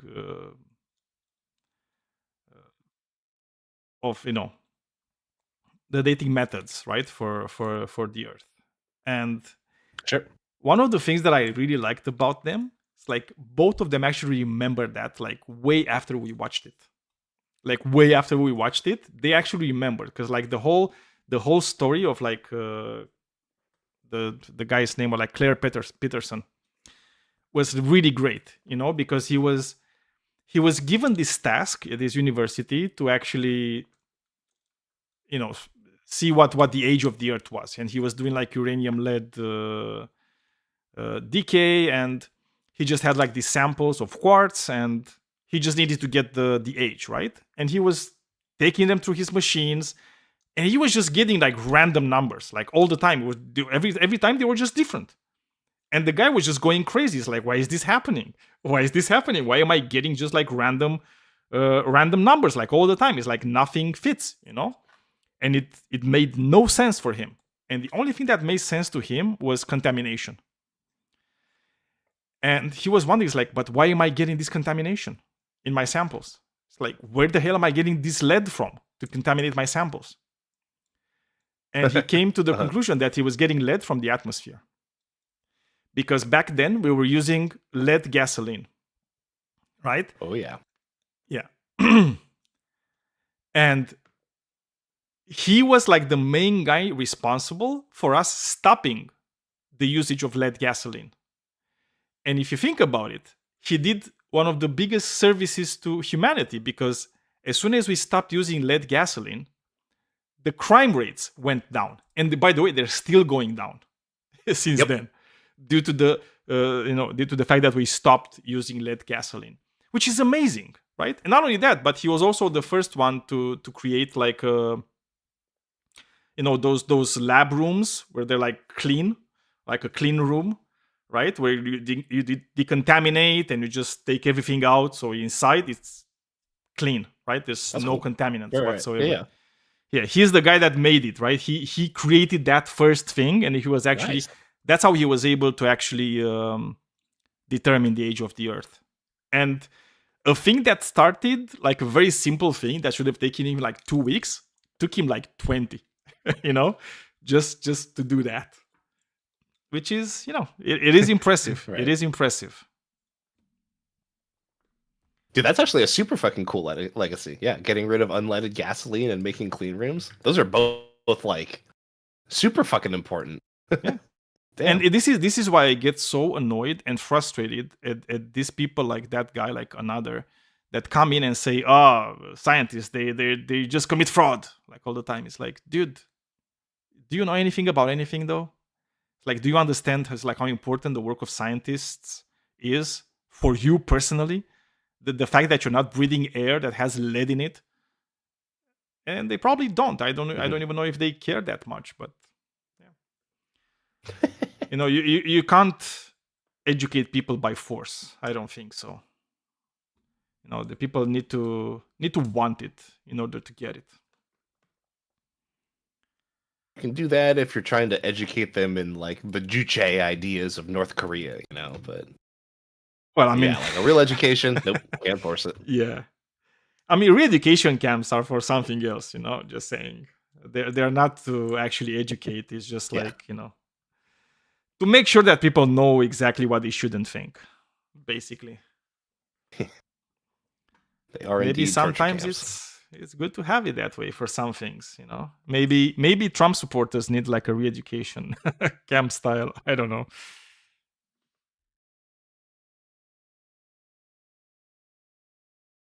Nah, they just need a regular education, school style. Yeah, but you see, that's why like in this environment, look at the Department of Education under Trump, right? They just gutted it, right? Because they don't want people to be educated. And if you're looking at like the conservative mindset, they had this fight against the education system ever since Reagan, right, became like a prominent politician, right? He was like the first one to kind of see this threat. Comes back to Reagan. Yeah, that is true. Fucking love Ronald Reagan. Well, I don't know why you would do I that. find his speeches to be hilarious. It didn't affect me necessarily at that time period, so I don't really have like an emotional connection to it, but the things he said was hilarious. I mean, he was an actor. Like that one video I showed you, I thought was hilarious. Yeah, but I mean, we're mostly look at talking him as about a his comedian. policies, not. Yeah, I mean, obviously, Hitler was probably funny sometimes. We shouldn't really care about that. I don't know. I don't know if I'd ever say that. I mean, I'm assuming like anybody can tell a joke, right? So I'm going to assume, since it's a human thing, I'm going to assume that Hitler at least at some point told a funny joke. Everybody can tell a joke. Not everybody can be funny. No, but I'm just saying, like anybody can be funny even if you George don't W. want Bush it was to. really funny, right? Bush? I don't know. I thought George W. Bush was pretty funny, but he also had more impact directly on our lives than I think like pretty much any president before Trump, really. Right, like the state of our education system is like largely due to what W did. Yep. And it's like whenever you're. Well, geez, man, what did he do? It's called No Child Left Behind. And all the Democrats pleaded and begged everybody to keep it for the longest time. Oh yeah, no, it's really bad. Yeah. No Child Left Behind? That's why, dude. Yeah. I fucking hate the Democrats too. They're still in the fucking school systems saying it's fucking awesome, Oh, yeah. and then you have the teachers telling people no, it's really not. I mean, this is what happens when you let billionaires actually I think decide. that they just hear. I think the Democrats legit just hear the title. They're like, "No Child Left Behind." That's base. That's fucking awesome, dude. Yeah, I agree. No Child Left Behind, and they don't know what any of it means. Not saying true. that the Republicans do either, but Yeah, because I don't know. it's like as soon as you stop like looking at the names and actually look at the policies. I mean, that's what most people should do. Just look at the policies and say, okay, do I agree with this policy? Is this policy proven to be successful or not? And people should just take action depending on that. But most people don't. And as you said, and I think you hit the nail in the head, Boss Clip. People hear like phrases, and they say, oh, if they're called that, they must be really good, right? It's like, make America great again. Well, that's good because I want to make America great again. But they're not investigating. What does that mean? What exactly does it mean? Because well, I think the slogan could literally be anything. If it's just left or right. Oh, I people agree. will I like get agree. on their hands and knees for it, and I'll respect any Democrat or Republican that will criticize their party opposed to just agreeing with it, no matter what it is, right? And I feel like that's kind of the issue. Yeah, you Is see, I this is find a lot why. of Democrats saying, "Oh, you're bad because you know you do this," but then whenever their party does something bad, they justify it. Quinny's the worst. I don't know how many times I've seen Quinny be like, "Yeah, but Trump didn't do this," and then you bring up something that the Democrats did, and then he justifies it. It's just Well, but I mean, he's also like kind of like doing it's joke. partisan politics, and it's like I don't do partisan Yeah, politics. ain't no I one here think, gonna defend him. yeah, I'm not gonna defend that. But this is, I wanted to make like a case for why I, for example, why I like the way Zoran Mamdani actually ran his campaign. Right, there was no slogan, which I liked it. I think it's fine. It's like I think slogans are just bad. I think they're just made to appeal to some like, to appeal to a part of your brain that doesn't really look at things very carefully, right? And I like the Well, way he he needs a had his slogan. campaign where he just said, I want to do this, this, and this, this, this, and this, this, and this. And then he took power and he did exactly the things that he wanted to do, right? That he said in his campaign. And I think we should do this with all politicians. It's like, I think we should stop having like all these fucking campaigns. Because look at Obama, right? Change. Like, what the fuck did what changed? Nothing. Literally nothing. I actually liked Obama. No, but, yeah, he was better than others, but nothing really changed. Nah, I mean, he's the best president I've been around to see. I mean, probably, but again, it's like I feel like whenever you're saying change, actually try to do change. Because what I'm telling you is like things didn't really change as they should have. And what I'm talking about is like things didn't really change for the working men, for the working people of America.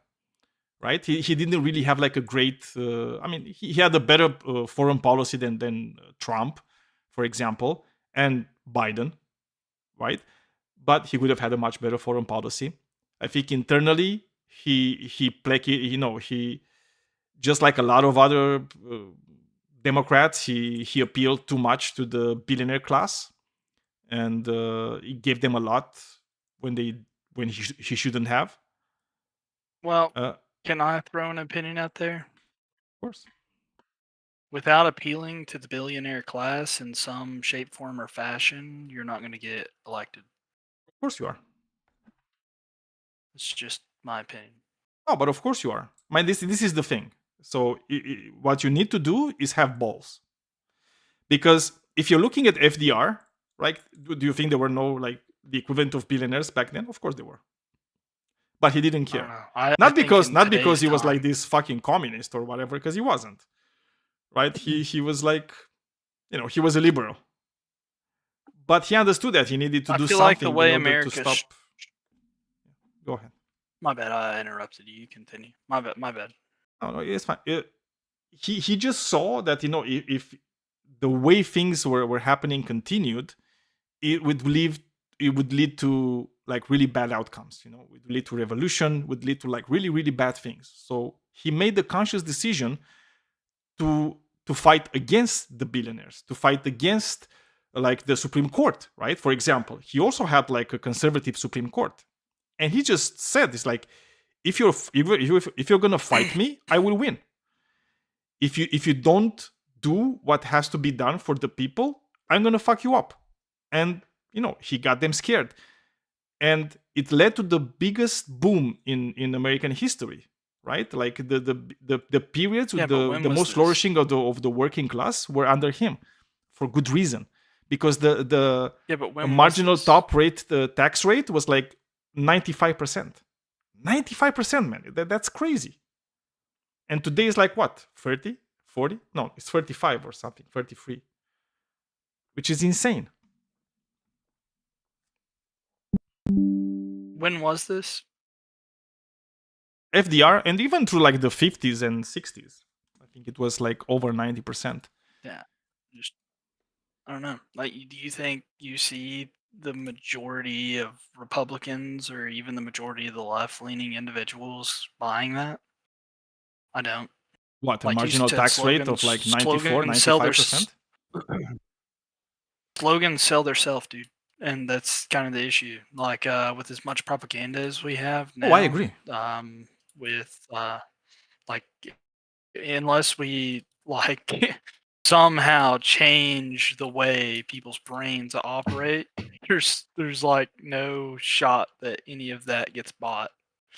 They'd have to like, you have to have a good slogan. You have to have some sort of propaganda that is better than the other one, or you're just not going to get in. And that's what, like, kind of what I think it boils down to is like, how well can you lie through your teeth and sell this invisible boatmobile? How well can you do that? And if they can do it really well, then they'll get in. And if they Oh, can't, dude, I completely what I've agree. learned is if you tell the truth, you won't get elected. If you lie, Well, that's what I said, because then you I get feel like elected. it's not the case. Because if you're looking at Zoran Mamdani, he did not lie. He just said, what do I want for New York? I want this, and that, right? Yeah, but we're He talking about said the president. same Come on. 3 things over and over and over and over again, right? Like every time he But was do you talking. think could he get in presidency? No, because he wasn't born in the United States.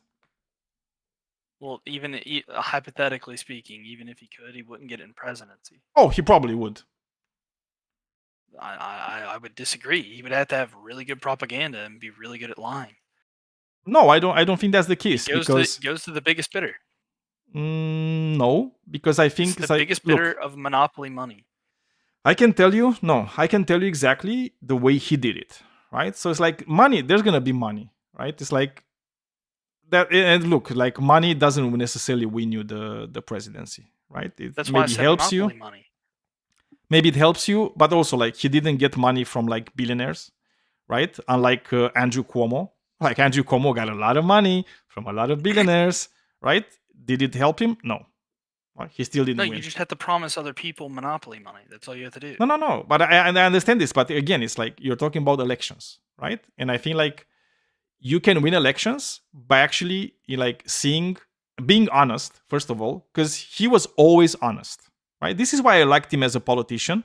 But again, it won't stop me from criticizing him as soon as he does something that I don't like.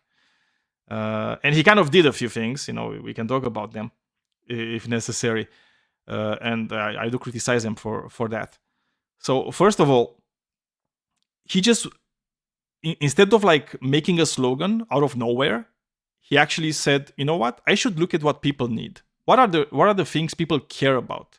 What are the things people want to change, right? And he saw, like childcare was really important. Affordability was really important. Transportation was really important, right? So he said, oh, cool. So I just, rent was really important. I'm going to talk about these things. Like these are the things that I want to change as soon as I become mayor of New York. Obviously, when you're talking about the presidency, things are like on a different level. You're not just taking care of a city. But the realities are still the same. I feel like if you really want to be a politician that is working for the people, like the first thing that you should do is actually care about what people need. And you should just go in and ask people. It's like, what are your issues? What are your problems? What can I do as a politician for you? And I feel like a lot of politicians today don't really care about that. They don't really do that. They couldn't care less. Right? The only thing that they don't go to is like these fucking focus groups, and they just say, "Oh, what is the best slogan people would react to?" And yes, people will react to, right? But if you have somebody that's honest on the other end, with no slogan, but somebody that actually speaks about your things and your needs and your wants, I think that person will win, even if they don't have a slogan. Yeah, maybe you're right. I don't know. I'll be honest. It's like I for a long time I didn't think he was going to win. Okay, because I was thinking just kind of like you, because I was looking at like the opposition. I was looking at Andrew Cuomo, who had like way more money. I mean, he spent like fucking crazy in the primary, and then in the primary, like he just destroyed him, and I was like, whoa, holy shit. And then I was like, okay. Yeah, go. Sorry. My bad. I think the difference is like you're looking at like smaller scale, which I would agree that it's easier to lie to a smaller group of people. Oh, or even it may be even easier to convince a smaller group of people that you're telling the truth. That may also like be true.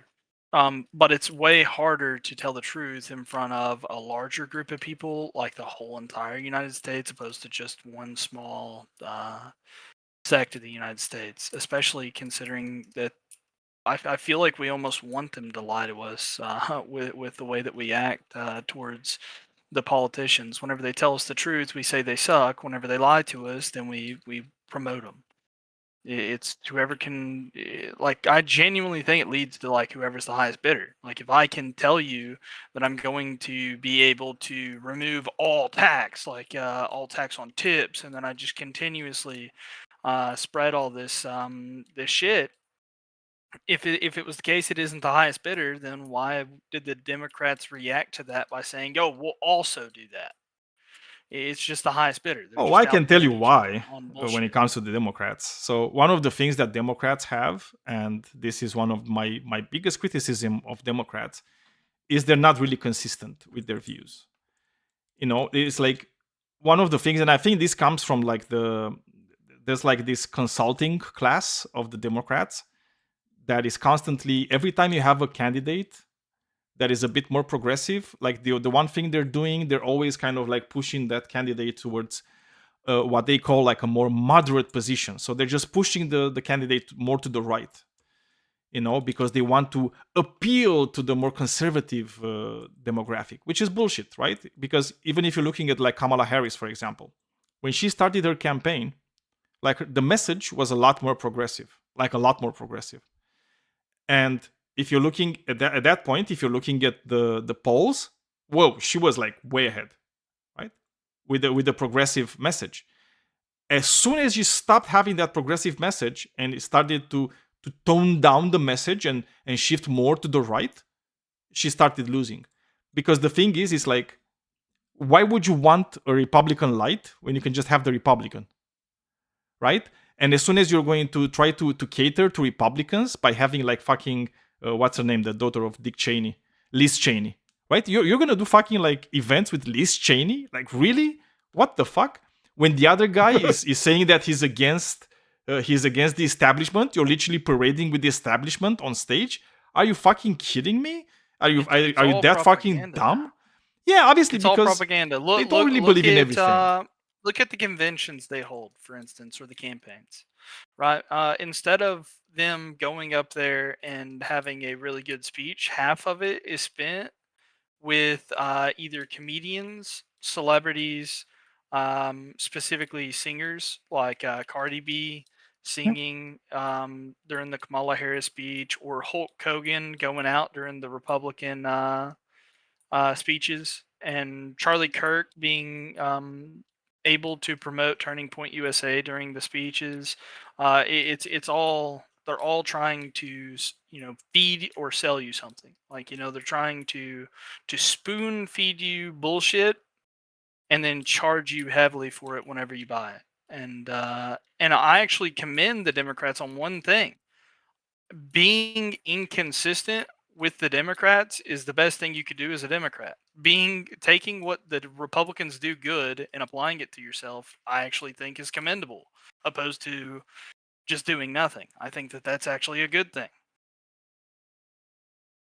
Yeah, I mean, look, this kind of like popification of politics, where you're just getting, as you said, like these conventions where it should be about policies, it should be about a direction, towards which the party is moving and stuff, and just making them like a big show so you can attract people. Yeah, I think that's absolutely disgusting. I don't think that those things should have anything to do with politics whatsoever. Like, politics is not about show. Politics is about making people's lives better. And you're not doing that by, as you say, like having Cardi B or like Hulk Hogan, on the stage. They're not going to do anything for the policies. The only people that are going to do anything with the policies are the people that are going to be elected. And I don't know what we can do about it. I don't know how we can get people to kind of revolt a bit against this type of things and just say, you know what, stop coming to me with like with bullshit. Come to me with like real stuff, right? Come to me and tell me, it's like, what are you going to do? How are you going to do it? You want to be the president? Great. What are the people that are going to be in your administration? You vetted them, but we want to vet them too. We want to see, it's like, who's that guy? Who's the other guy? It's like, what are their qualifications? It's like, are they going to be good for us or bad for us? Because that's how it should be done at the end of the day.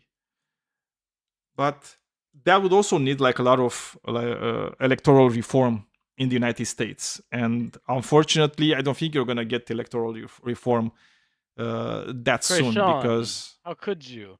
I got DC'd. Wait, what? Krishan is accusing me of evil, heinous crimes. He's just here to complain about mod stuff. You probably just want to boot him. Oh, okay. Not one complaining, thing I want to talk to you this in guy's private. been bro. harassing me all day. Okay, guys, this is a show. If you want to come here and troll, that's not the best place. One thing I can tell you about Dude, Daniel, the he US keeps government. insulting my religion. He keeps talking about Aisha and how much he wants to rape her. And Never it's mind, not worth trouble. It's Daniel, fine. one thing I know about the US politics or something like that is that's the system, like I can give you an example. There's a AI company which I won't mention, but actually it is the backbone of several social media platforms in the USA. It is actually it has been used in in wars. Actually, that company, they collect every information about you. They collect that information about you, and they determine, like if You're talking we about have seen Palantir? many of that company. Yeah. I They know have about Palantir. they know everything, almost everything, because they trace you back to the roots everywhere, everything you do online. They trace those footprints back to your motives, back to your ideologies, political ideologies, back to everything. They can even determine from that to judge you whether you shall be.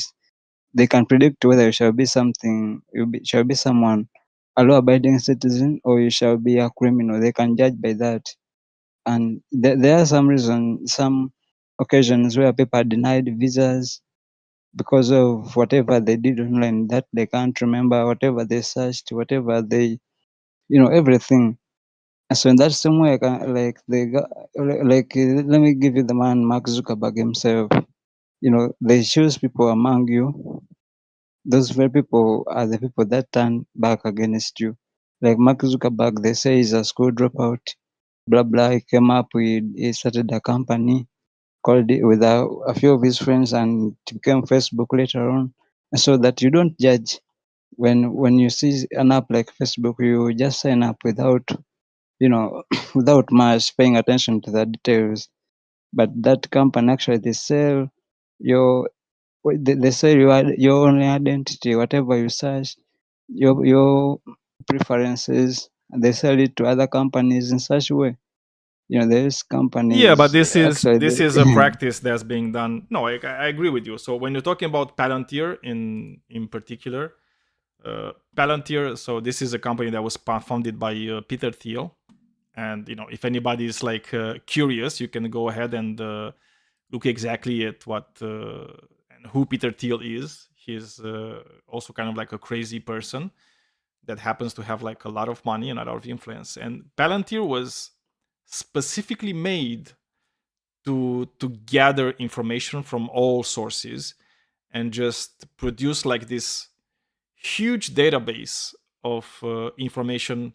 A lot of it is personal information of people, and they just analyze it. And obviously, the more information you have, the more metadata you have from people, you can predict a lot of things, right?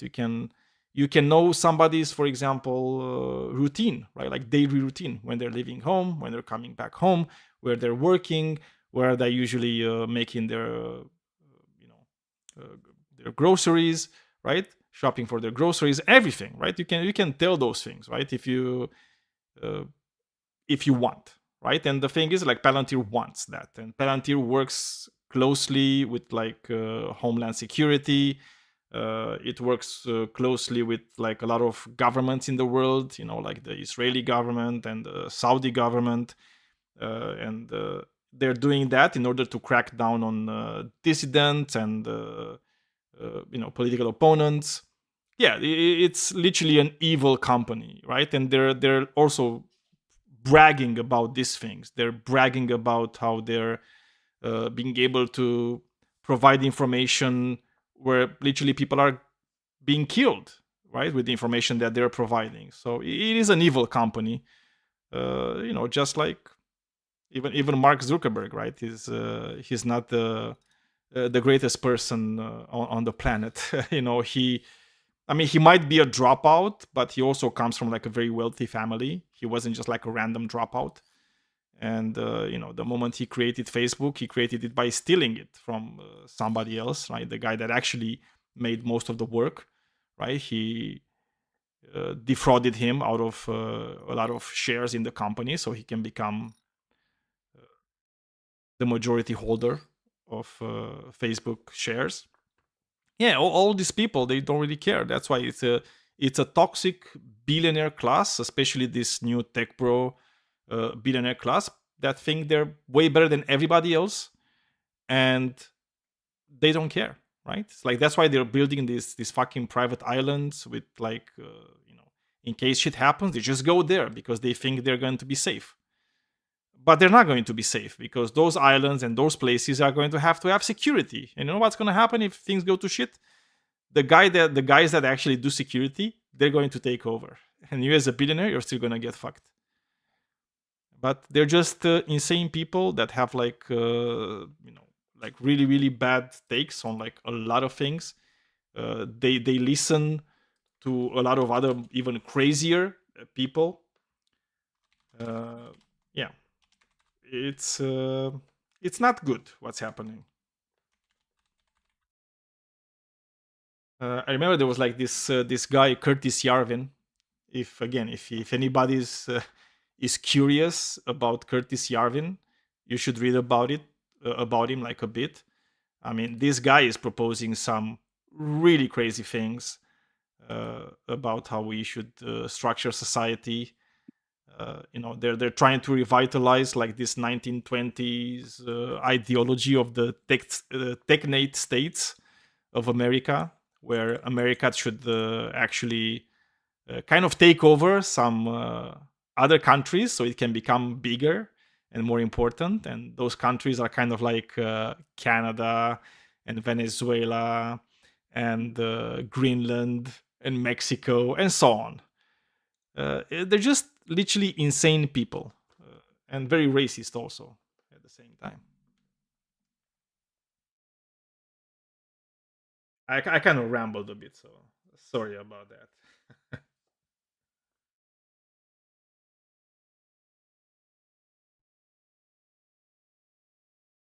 But yeah, very, Yes, very slow night. Actually, even the whole system, actually, you know those Epstein stuff going around.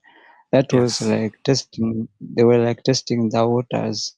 You know, like they bring up something, a reality, they throw it in the media, and by doing that, people shall be enraged. People shall demand justice. People shall actually, some people shall demand for a change in the system, in the government.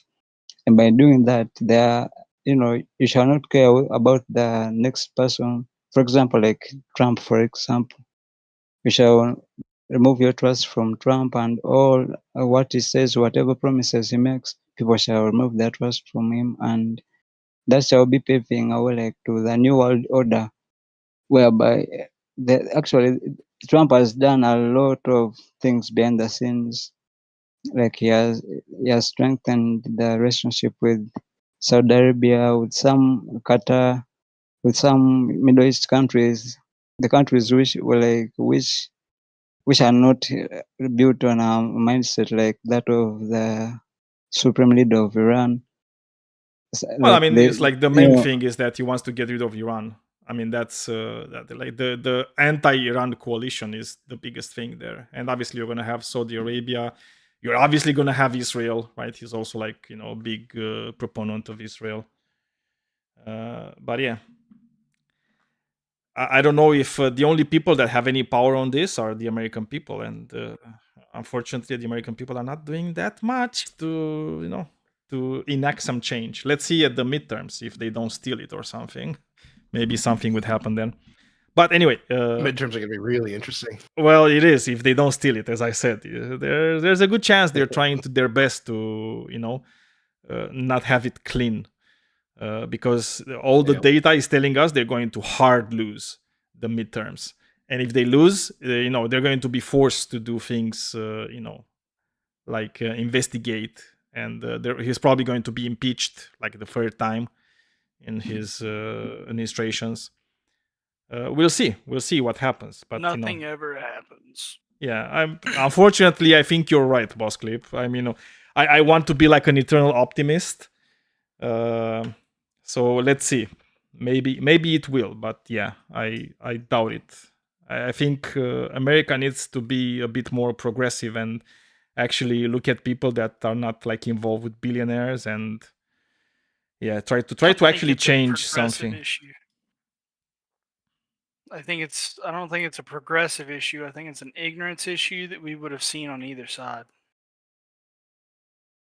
But again, that's why I'm not talking about like Democrats, because I feel like Democrats are also like a lot of them are also being bought by corporate interests.